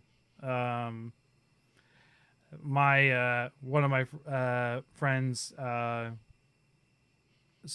friend Jacob's wife, she discovered she had it at the age of 32, 33, uh, and she was like having to be like, this is why this is why I act the way I do. Like she was like had to get like she had like some life epiphanies over this diagnosis that she never suspected that. She never knew why she couldn't focus on certain things and yada yada. And I was like, that's pretty different. I feel like I'm an outsider as much as I am like all of my friends seem to have it and I just don't. And I'm like, okay.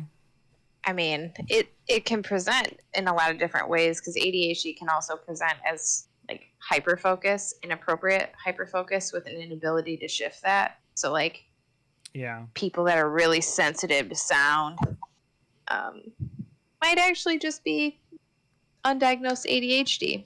Hmm. Speaking about sensitive sound, I didn't tell you this. I had an ear infection this week that I've been had to take medicine for. Ooh, that sounds horrible. Because Monday I was here with the girls. I had an extra day for the holiday, and I had a clog in my ear, so I used a Q-tip, and then suddenly, boop! I felt like it clogged, like entirely locked up, and I was like, Oh, "What on earth?" It felt like it felt like there was those earplugs, those. I felt like someone had shoved it deep in my ear and just left it there, and I was like, "Oh, that doesn't feel good." It didn't, and it kind of hurt, but not really. So the next day, I ended up going to urgent care, and yeah, they had to unclog it, and that was painful. yeah, that sounds really unpleasant. And then I ended up having a pretty serious ear infection. Uh, Figuring out I had a pretty serious ear infection, which I guess could be the cause of what happened, or could be a result of what happened. I don't know, one or the other. But yeah, uh, so that was fun. I literally couldn't hear like out of that ear. Like I could snap my fingers beside my ear and I would hear it through my right ear, like it was so clogged, like it was bad. And Ooh. by the way, if you guys ever have that happen, you can go to the urgent care, and it wasn't that bad. It was like $40 for them to clear everything up, and me, like $40, and it's 16 for all the medication, so it wasn't terrible. But they had to take a spray gun, like a just a house cleaner spray, but it was like super focused, and they squirted it in my ear quite a bit and really hard, and it really hurt. Like, They aspirated your ear. yeah, yeah. Like, have you ever had this done before? Nope. She's like, well, you let me know if it hurts, and I was like, okay. And like the third time she did it, I was like gripping my chair, but I wasn't going to tell her it hurt because I didn't want her to stop because I wanted it to be solved. So I was like, nope, I'm not going to tell her. Not going to tell her. And she's like, yay, we got it. And I was like, suddenly I can hear again. There's sound. So that reminded me of that. So that's awesome that we can see that kind of stuff, and I do enjoy when you bring those news stories up. Do you have any more before I dive into my second one? Nope, that's all I have. Okay, so no surprise, Diablo Immortal news that I'd like to talk about, but it's funny in my Good. opinion. So, Diablo Immortal had a problem with cheaters, of course, right? There's always a way to deal with cheaters. Um, so what they did is they charged people who caught cheating the the premium currency, which are orbs, uh, based on how much they cheated. So, like, however many premium orbs they got through cheating, they charged them that much. So, what they would do is take away those orbs, right? You're like, whatever, just take away what they got, right? However, if that premium currency was spent that they got through illicit means, They it they was took the equipment. they took no, they charged them the premium currency still. So that put them in a negative balance of premium currency. So if you have a negative balance of premium currency, you can't participate in any multiplayer functions, and you have to buy the premium currency back to get up. You have to physically give them the money to get up to zero so that you can play in multiplayer functions in this largely multiplayer game.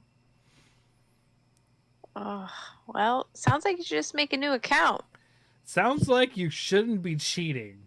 And I, Well, I mean, yeah. yeah, but I thought it was a really interesting way to punish cheaters. So they kind of charged them money to get their accounts back. They didn't ban them. They sort of soft banned them until they buy things back.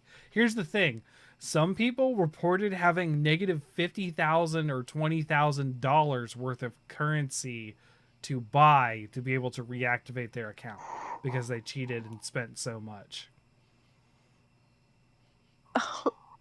Well, yeah, sounds like they're making a new account then. Yeah, if they still want to play, that's yeah. So that the character is locked out or dead. But I think the account is like character wide, like not just character specific. I think it's all of your characters. They'd have to make a whole new battle.net account and everything. So Well, isn't BattleNet going bye bye soon? not yet. Not till the takeover happens. Um Whenever that happens. right. Because I was surprised because I got an email that all of my stuff. See, the thing I don't like about this takeover is that all of my stuff that I liked having in a different launcher is now on Steam. So I had both Bethesda launcher and the Blizzard launcher, and both of them have notified me that all of my stuff will be going to Steam. And I was like, are you freaking kidding me? Like, I don't want to play these. I specifically play these games not on Steam. Like, I specifically got Doom Eternal from Bethesda directly, so I didn't have to play it on Steam. But they converted me to a Steam account. Not like I still have my own Steam account, which I had to link and a lot of yada yada. I have a Steam account, but I was like, you're making me use Steam through this takeover process, Microsoft, and I hate it. Like, just make me use some sort of Microsoft Store thing. I don't care. I don't want to do Steam, but like, was the easy answer for them because a lot of Bethesda games are on Steam anyways. So, and that's what's going to happen to Blizzard games. They're going to go on Steam. Was what the email notified, and that didn't happen. That was supposed to happen in April or something like that, like way back. That's been on delay because of the whatever's going on that we've been talking about. So, yeah, but right now, Blizzard Launcher is still up and live, and the Battle.net accounts are locked out currency wise. I don't know if it's their full Battle.net account. It might just be for Diablo Immortal, because if it is like tied to their full Battle.net account and it affects other games, that would be a serious issue too. Because WoW Yeah. and other games are completely out too. But I think it only affects Diablo Immortal, from what I understand. Ooh, I would imagine people will be losing their cool. But I feel like if you're cheating in Diablo Immortal like that, you've probably also bought WoW Gold. You've probably also Yeah. like done other To be honest though, cheats. I think it's funny, but also the battle, like the Diablo Immortal stuff, like I talked about, feels pretty predatory and pretty needed to play anyway. So I think It's just Yeah. a sign to not play Diablo and Immortal, people. Like, I think it's just not a good game. As much as I love Diablo, don't play it. That's my suggestion. Yeah. And definitely don't cheat. Yeah, and certainly don't cheat, because then you're definitely not playing it. um, so yeah, so that's it for I had for news. I thought that one was funny. It's a little lighter. Of course, Sony, Microsoft fighting over Activision Blizzard is still going to be a thing. One thing that was announced this week, but it's one of those announcements of an announcement things, is Capcom has another showcase Tuesday, and we're going to learn more about the next update for Sunbreak Tuesday, which is always the week after we do the news show, unfortunately. Um, but it ends up coinciding with Monster Hunter Week next week. But we're still going to be doing Guess the Monster, whatever we call that. Sasha describes monsters. For that one next week. So, Mass Effect, still playing Mass Effect. it. So I did what I felt I could, like everything side quest wise, but before I went to Novaria. Mm-hmm. Um, Who did you take? I took. Why do I not remember her name? The one you told me to take, Liara. Liara, and uh, Garrus. Garrus, is that his name? Yep. Yeah. So Liara and Garrus. Garrus is like my mainstay of coming with me, even though I'm very much in the tech and battle tree myself. Like I like having him there because he's pretty good, Mm, in my he's all opinion. right. But He's better in the other games. okay, well I have him a lot with me, and I took Liara, which I have basically been taking Liara and everything instead of the mask girl. Why am I forgetting their names right now? Tally Zora? Tally. I've not been taking Tally because Tally's in even further on the tech than I need with Garrus and myself because I'm maxed out on tech. I'm maxed out on electronics and decryption and that kind of stuff. Mm-hmm. So went in through there, and it's funny because I've done so much exploration that when they try to make a big deal about the Geth uh like walker bots, like whatever you call them. The armatures? Yeah. Like they have like a little cutscene of them being introduced, and it's just like I've Oh, already the primes. The Geth primes. yeah. And I was like, this I've already dealt with these. The Colossi. Actually, there were a couple of Colossi. Okay. Yep. And I was like, I've already dealt with these, and I find it hilarious how terrible those things are against you in a car. Because like that Just like move because that thing's moving in slow motion. not at even you. that. I bully those things. I run into them and then I just let them flop around a while I shoot them. And then if they stand back up, I run into them again. You play the Mako totally different than I do. Like I fight all the Geth from a distance. I just watch I watch their ammunition come at me and I just move to the side and then I shoot and kill them all at a distance. I get this from Halo because my favorite way to kill things in Halo was splats. Like my number one way to kill anyone in Halo was hitting them with a car, just getting the splats. And I used to go to like the Bungie.net site and just track my splats. I'd be like, yes, I got like 30 yesterday. It was amazing.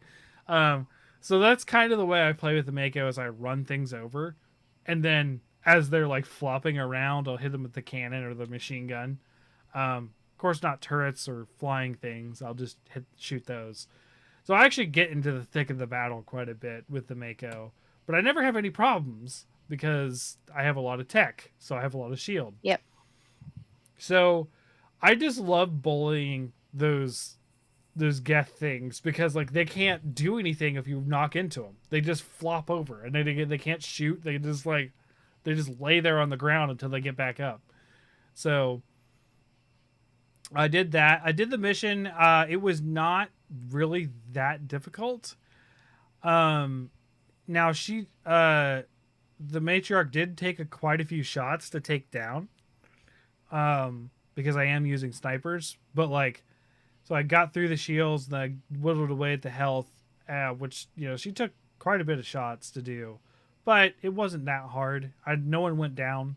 Didn't have to heal or anything, so took her out, no problems. Tried not to. Did some dialogue stuff, being like, "Hey, like, what can we do to save you?" And she's like, "There's nothing you can do. I'm gonna turn any minute." And I'm like, "Okay, cool."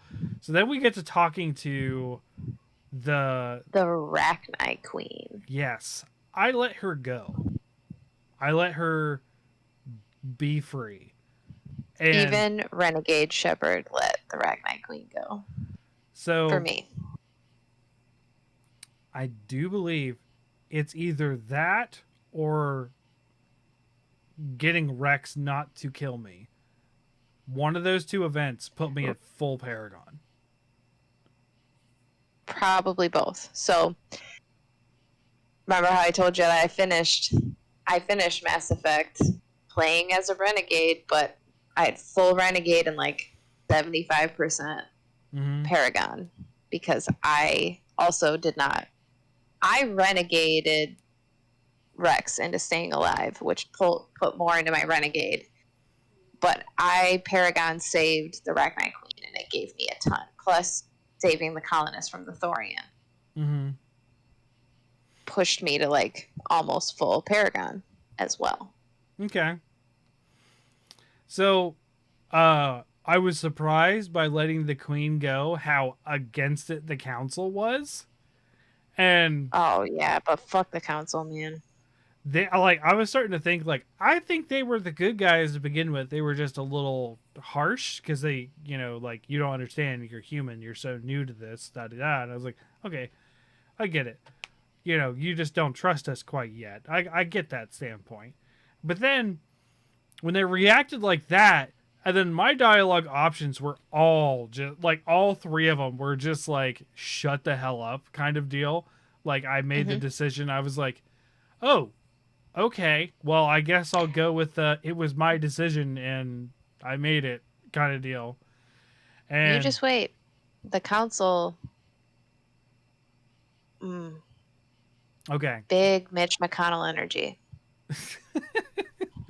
so I dealt with the council there, and then I go to the next mission, which is on this very lush planet. I had to do a lot of driving and opening up doors, and then Vermeer. yeah, saved Rex from killing me or trying to kill me, which I probably would have killed Rex, unfortunately. But Paragon saved him, and then I was actually actively going through the base trying to find the cure for Rex. That's very sweet of you. But it wasn't there, so I was kind of worried I missed it. But I'm glad you reassured me that it wasn't possible. So then I got like, I could see we were talking about you had to make decisions. So I was like, Ashley, you go with the other dudes and do this while you stay here and set the bomb. Caden, right? Yeah. Yep. And so we do that, and then I have to make a choice whether Ashley lives or Caden lives, and I was like, okay, Caden, because Ashley is duh. Yeah, because Ashley's just not nice at all. She won't even talk to me anymore. I tried talking to her after talking to Liara, and she's like, I'm busy, Shepard. Got to do my stuff. I'm like, I'm trying to clean my rifle. Rifles don't clean themselves, Shepard. yeah, stuff like that. And I was just like, okay. So I started talking to Caden more to sort of learn everyone's story. And you get experience for doing it. You get Codex experience. You do. So. And you got his Stranger Things 11 backstory? Yeah. I did. Where he killed his teacher? Yeah. Yeah. Like, holy cow. He feels pretty bad about it too. Yeah. So Renegade Shepherd told him he did that. Good job. Like, he deserved that. And it seems to have tortured him. uh, my shepherd said it must have been very hard on you or something like that. Like I don't remember what he said, but something along those lines. So I and then I fought the guy we've been chasing the whole time. Saren. Yeah, Saren. And that fight was a little tough. I didn't go down at all, but like he did not, like he's the most, like I got a better sniper rifle by like 30 points of damage just before that So, fight, and then oh, you got the widow. I think so. Yeah. And it's like a Yeah. 10, it's like Yes. Yes. so it was just barely ticking away his health, and I was like, "Oh my gosh, this guy." And so I ended up focusing on all the other things so they would stop taking down my teammates, and then I did the Reaper thing where you give everyone up, the Unity ability. So once I took down all the other people, all the other Geth, I revived everyone, and we all just focused on him. And then it went to a cutscene when he got to half health. I was like, "Oh, he's gonna get away. I know it. He's gonna get away." Of course, we had that discussion with him, Shepard hiding behind a wall using a pistol. I was like, "Why are you using the pistol? I never use the pistol. I don't like it." It's just the cutscene, Shepard. So, what do you think is going on with Saren right now? So I did a little bit of conversing with people after that mission, and then I quit playing. So found out a little bit of information talking to Liara and other people. I feel like him trying to ally himself with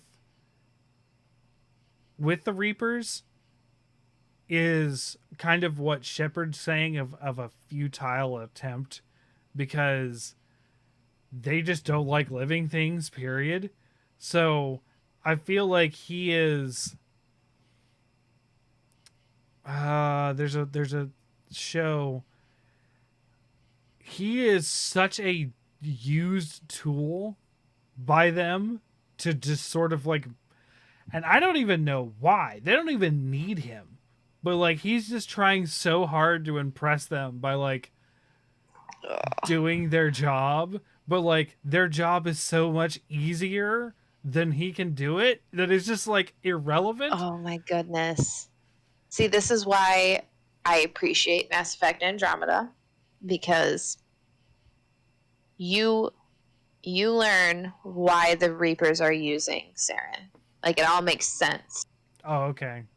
in Mass Effect. Why Mass Effect 1 has Saren as your big bad. I'm gonna tell you to look at Saren's eyes Okay. and consider that he has very different eyes than every other Turian that you meet. Okay. He did seem a little more robotic than everything else too. He's got a lot of tubes out of his chest. I noticed when he's talking Mm-hmm. and stuff. Mm-hmm. So Mm-hmm. it just, I don't know. It was very weird for Saren to be so much like, I'm going to help them. And for the Reaper, the discussion with the Reaper that is like just before that fight, to be like, I don't care about any of you. Shut up. He's basically like, you're just harassing me. Hang up the phone. I don't care. You're all gonna die. Shut up. I don't like. I don't. What do you want from me? Just die. I don't like you. Like he don't. I don't need to explain anything. Like that was the energy I got from the Reaper, and then him being like, I'm totally gonna help the Reaper, and it's like, I don't think the Reaper cares about you, dude. I don't think the Reaper cares about any of us. So, have you talked to the council since the encounter with Saren?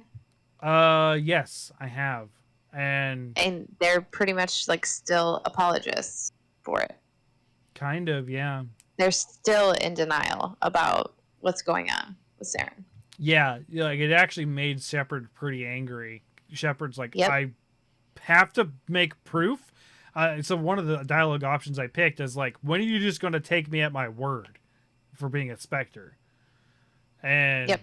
I thought that was actually a pretty good line. Is it the thing I didn't expect, even though I have played BioWare games before, is Shepard is such a stronger character than any of the people in Neverwinter Nights. Like Neverwinter Nights was too open ended for your character. I didn't feel like you had a personality. Whereas Shepherd is like Hawk. yes, and even though Hawk is very stern, I felt like Hawk questioned himself a lot more than Shepard, and Shepard feels very Yes.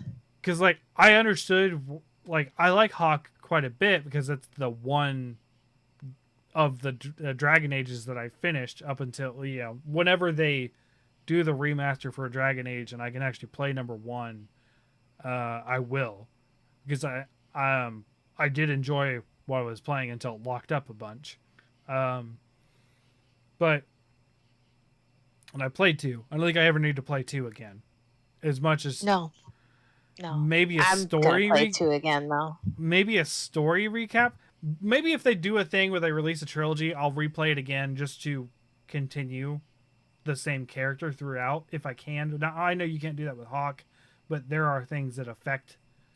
You it is worth it Yeah, to have a narrative from Origins through Inquisition. right. And if they do a remaster, I will probably do that, which I hope they do.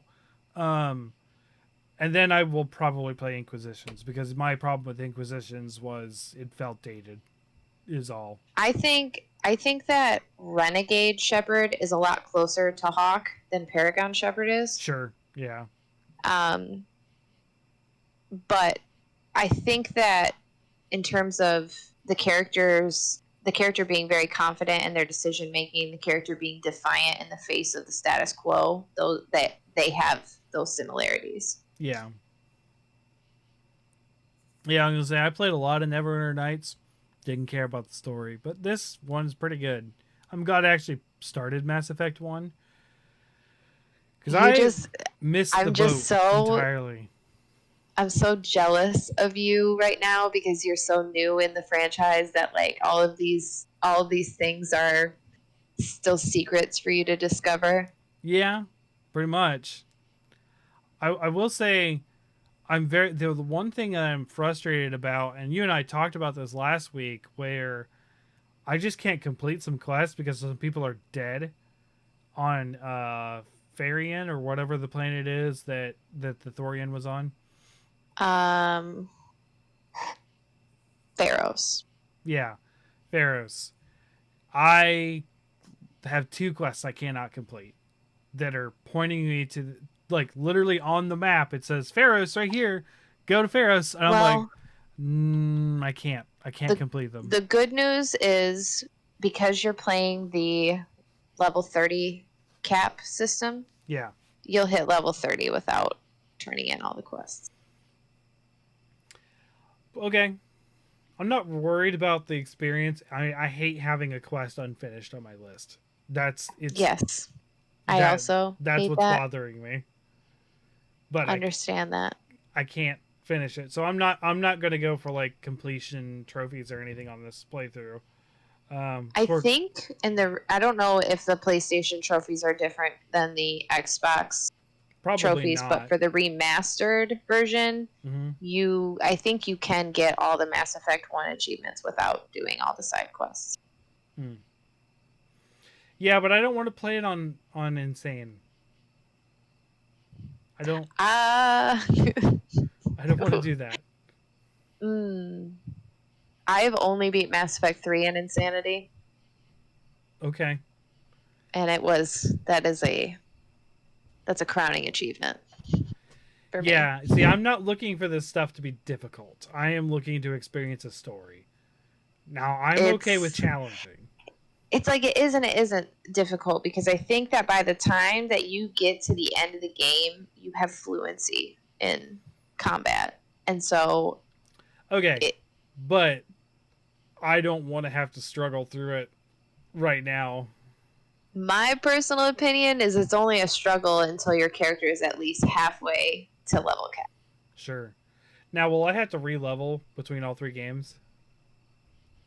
I don't think so. I think when because there's the long service record achievement and this whole idea of you import your Mass Effect 1 Shepard into Mass Effect 2. Um I think I can't remember. if it's going to reset or not. Gotta Or I have think it different partial abilities, resets.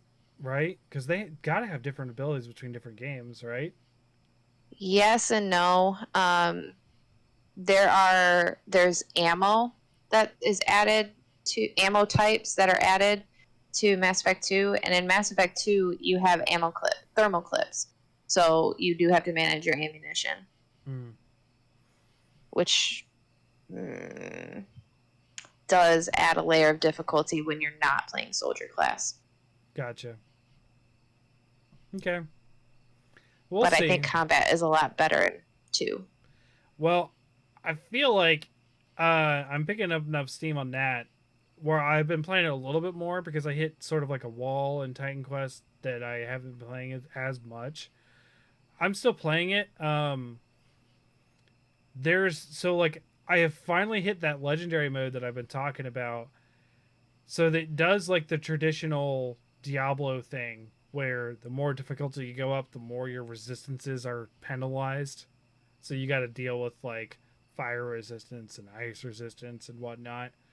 So everything that has become a problem has high poison damage, and I had terrible poison resistance. So I actually had to go back a full difficulty and farm the end bosses to try to get armor and stuff that had poison resistance. So I've been playing a little bit of Tiny Tina's every day. Yeah. And I'm on because I want to get my achievements for the chaos modes. Yeah. And that's kind of where I'm at right now. Is I'm able to continue pushing through and increasing my chaos level, but certain bosses I cannot survive. Yeah. And I have to go back to lower chaos levels to farm. Yeah. I had like it was funny. So like I was going back, I was like, okay, I guess I'll just go farm like these new key things, and you get to do this bonus level if you find all the keys, but they're not guaranteed drops. So I was just gonna do that. And then the first boss I killed to try to get these keys, I didn't get a key, I just got a ring that completely fixed all of my resistance problems immediately. And I was like, oh, well, okay, cool. I'll do that instead. That's the whole reason of doing the key thing, so I could get better gear. So I'm still going through on Titan Quest. I'm on the Act 3 now of 7, and I'm most of the way through Act 3 now. So, but once like I'm still playing Mass Effect at the same time, but once I finish this playthrough on Titan Quest, I'm putting it down, and all of my like alone game time is going to be on Mass Effect at that point. So Mass Effect 2 is just such a masterpiece. It's so well written. I'm excited to have the context going into that game than the 2 times I tried playing it before, where I just dropped it because I had no context. No context makes none of it punch. That first mission in Mass Effect 2, you meet up with Talizora. Mm-hmm. And if you didn't know who she was and you don't know like all the stuff that you've done to help her, yeah, you're like, why is she so mad at me? I don't care. Like, whatever. Get out of my way. I'm here for something else. Yeah. Right? So, yeah, you are almost to the end of 1. I think you have Ilos next. Probably. I haven't got the mission yet. I know I probably did. I probably did get the mission. I just didn't remember the name. So that's probably my next destination. You are going to go find the Prothean beacon. I already got my second beacon. So that was on Ilos. That I've done the Ilos. Second that I've done Ilos because I've talked to the Reaper right after the second beacon. Oh no, there's another one. So it's a third what's beacon? On Ilos it's a cipher. Oh, okay. It helps you to make sense of what you saw in the beacons. Yes. Yeah, Liara did try to help me figure out the second beacon. Yep. And it just tuckered her out again. Yep. See, now when you get to Andromeda, you get to see some of the flashes that you've seen so far in the beacons. Yeah. you get all the context for all that in Andromeda. Okay. See, I can understand why you like Andromeda so much because it ties back to everything. Yeah. Okay. It's like the people who are into Deep Space Nine, you know? Yeah, I do. Unfortunately, I do. Like my dad, who's a huge Trekkie. Did I tell you what my brother got him for Christmas? No. He got him like a felt blanket that is just Picard face palming. I love that. My daughter uses I it more got than him, but I got last Christmas somebody gave me a tree ornament that is Picard doing that and it says make it snow. make it snow. I got that's a Mhm. good one. Oh boy. So so yeah, so I'm trying to do on Mass Effect, but I am also trying to. I'm not I'm losing steam on Titan Quest. I can feel it. Like I feel like I've played this.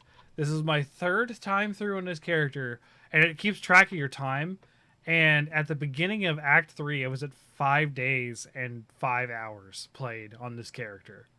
Like it is a long haul just So just to get where I'm Xbox at. tracks Xbox tracks time. I'm starting to feel that way about Tiny Tina's. Mm-hmm. So what I've been doing is limiting myself to one chaos run. Like if I play it, I just turn it on, I boot it up, I do one chaos run, and then I'm done. My loop management, and then I'm done. Yeah. And I am I'm like mythic level 80 something right now. Wow. I did all of the challenges except for the loot dice. So I got all of the skill boosts, the 10% skill boosts. I think we did everything. Loot dice, all Yep. the skill boost, everything. I'm at chaos level, I think 7. Mm-hmm. So the first benchmark achievement's going to be at 10.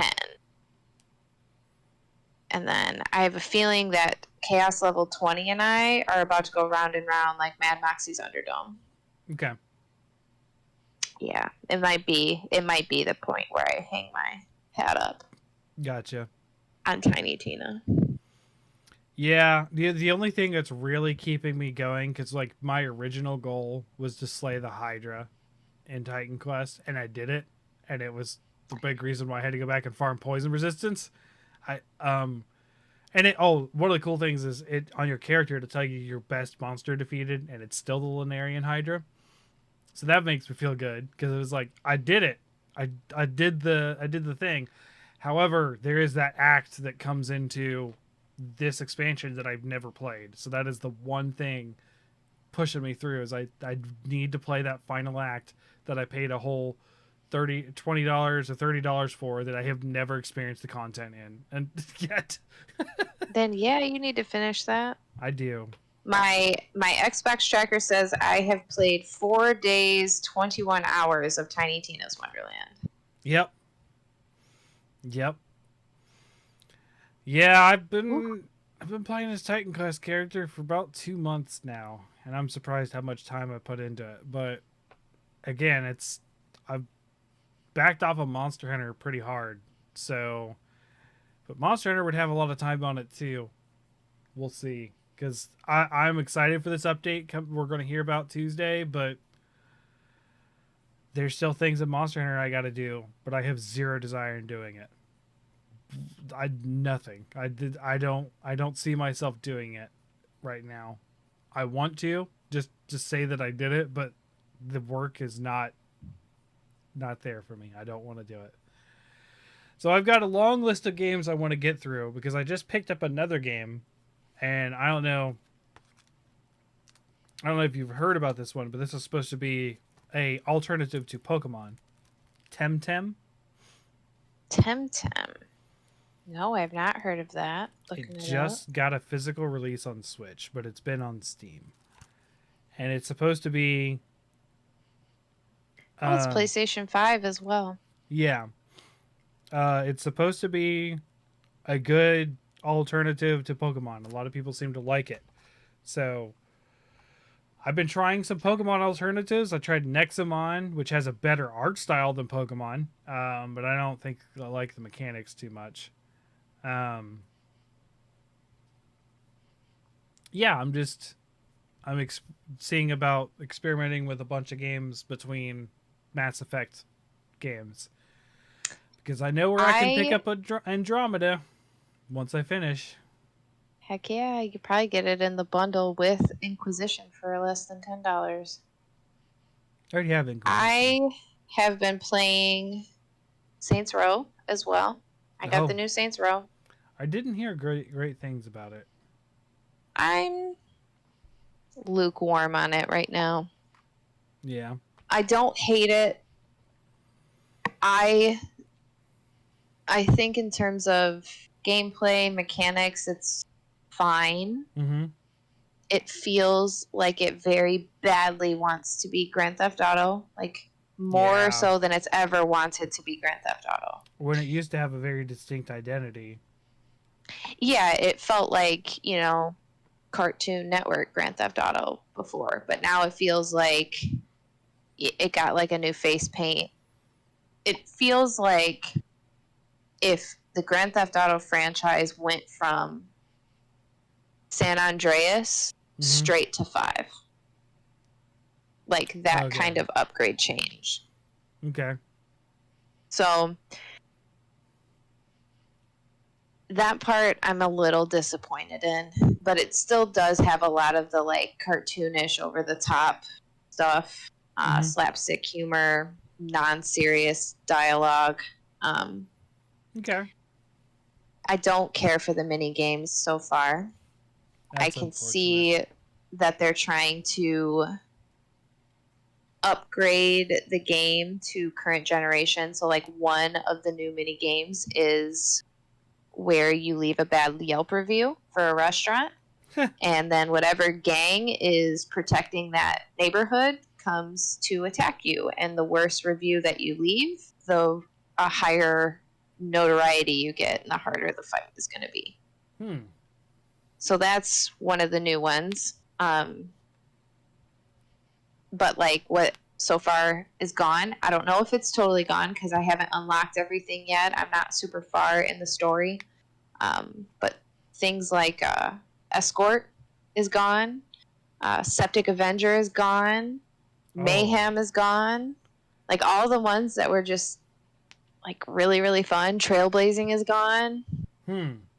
but the fucking helicopter is still there. Okay. Yeah. Heli Attack was my least favorite side quest stuff, so That's kind of bummed unfortunate. out about that. Hmm. Customization though, player customization was pretty good. My character I think looks like me Hmm. more so than any character I've ever created in any game. I can't. It's very hard for me to get the kind of beard that I have on a character creator. Like most people. I think you could do it. I That's really think you could do it on Saints Row. it's good. I enjoy that because I do. I am trying to go for the dwarf beard, and that's not a big option a lot of times. You can. Minecraft has a good one actually. So the one I play Minecraft, I have a good beard. I think that. I think you might be able to find it in Tiny Tina's Wonderland. I did. I feel like they got pretty good They beard did. options in that too. Yeah, but it's rare. It's very rare. Like Monster Hunter doesn't have one. Like um and my hairstyle changes drastically every couple months anyway, so it's hard for me to have a hairstyle. So it's all the beard. The beard is the thing I got to match because that's the defining hair trait for me is the beard, not the on top stuff. Because I shave this off entirely every couple months. Just easier to deal with. So yeah, I'm not super upset that I got Saints Row on a day one purchase. I really didn't pay for it. I redeemed my Microsoft points and Fair. I got a $50 gift card and I bought Saints Row with it. Yeah.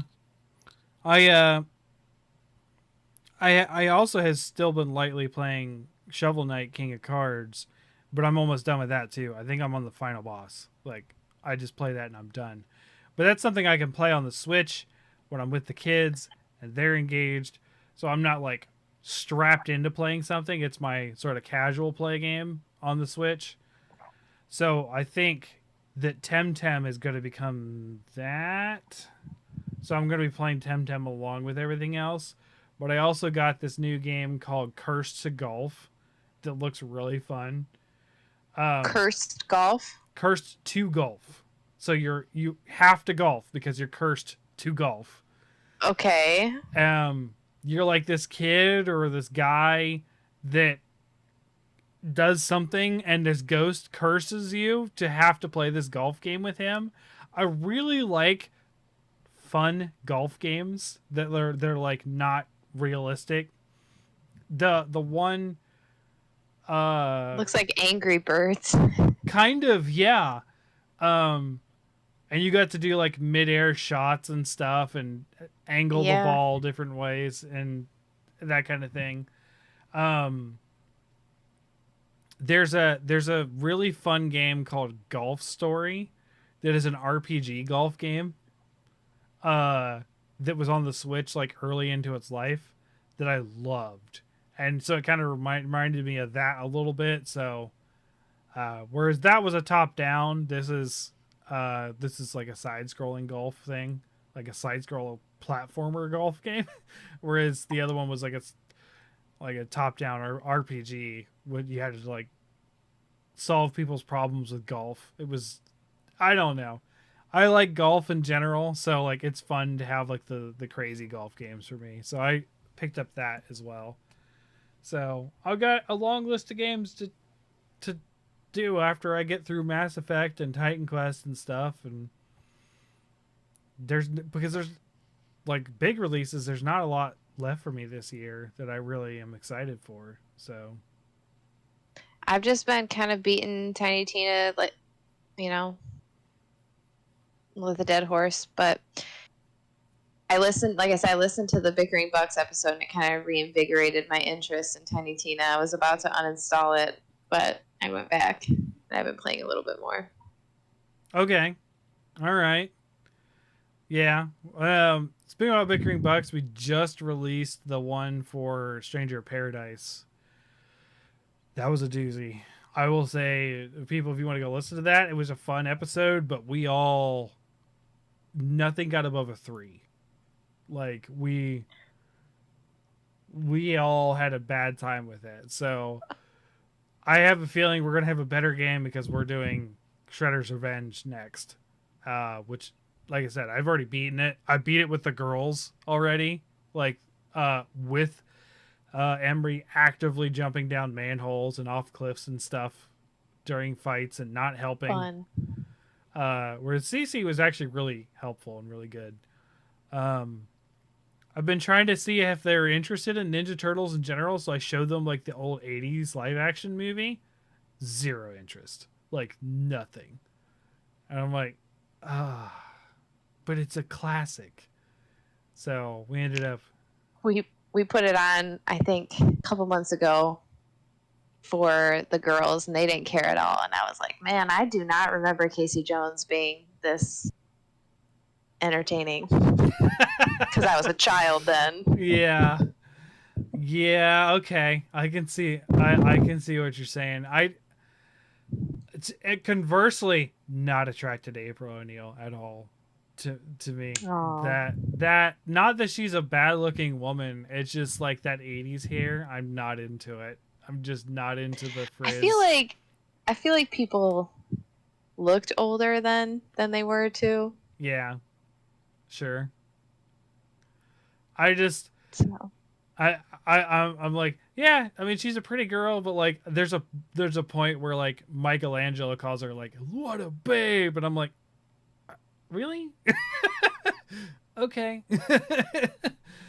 um it's a very weird movie though. Like I didn't finish it yet. We're stopped in the middle of it, but like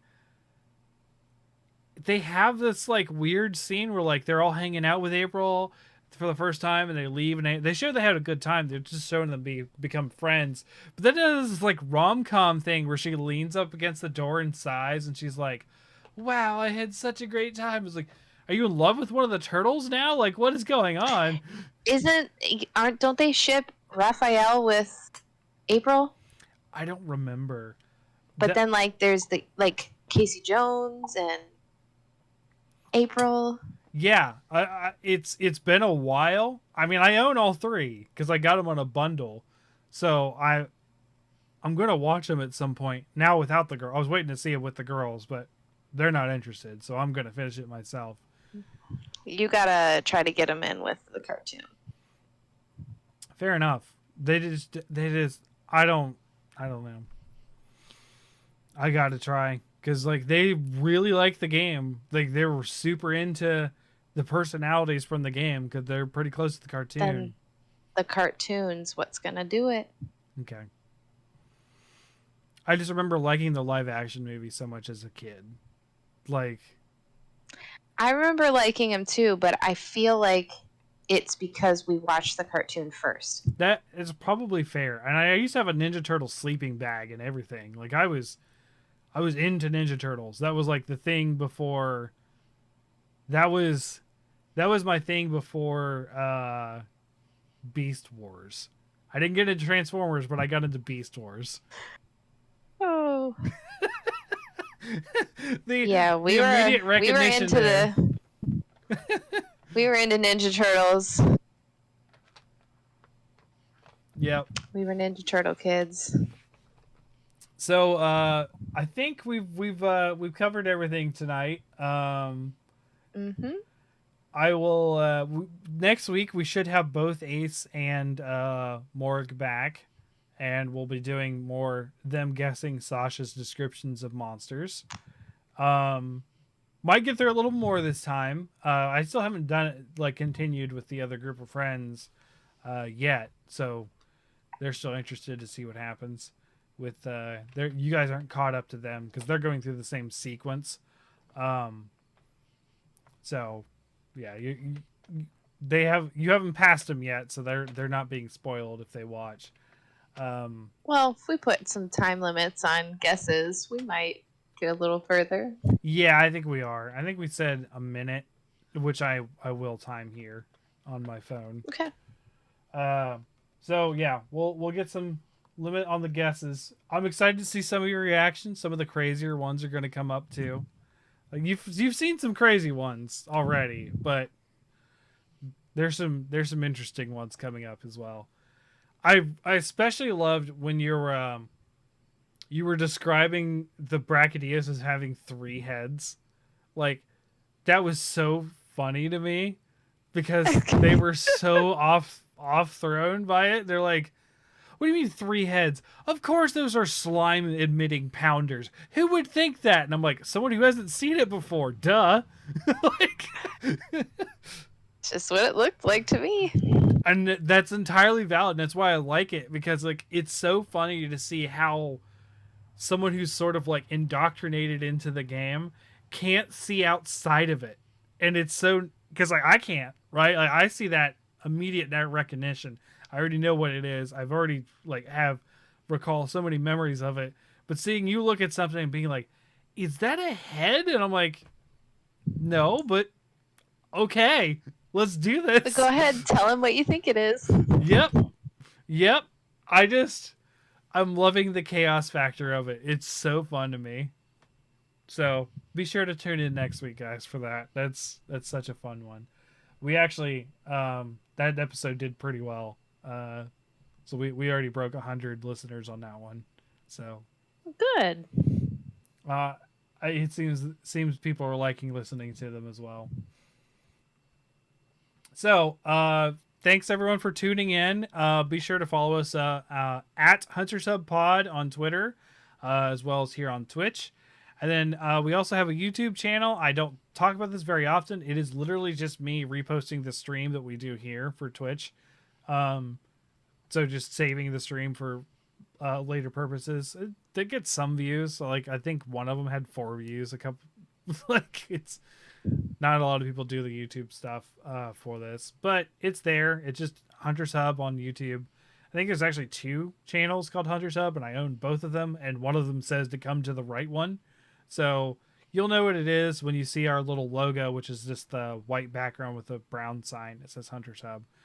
Um, thanks for listening, and we will catch you next week. And if you want to, before I say that, if you want to talk to Sasha, she's on the Discord, and be sure to join the Discord to chat and see that kind of stuff. I was posting bug pictures today that I found in my yard. So, yeah, if you like seeing a garden spider that's yellow, because it was like on the side of the house.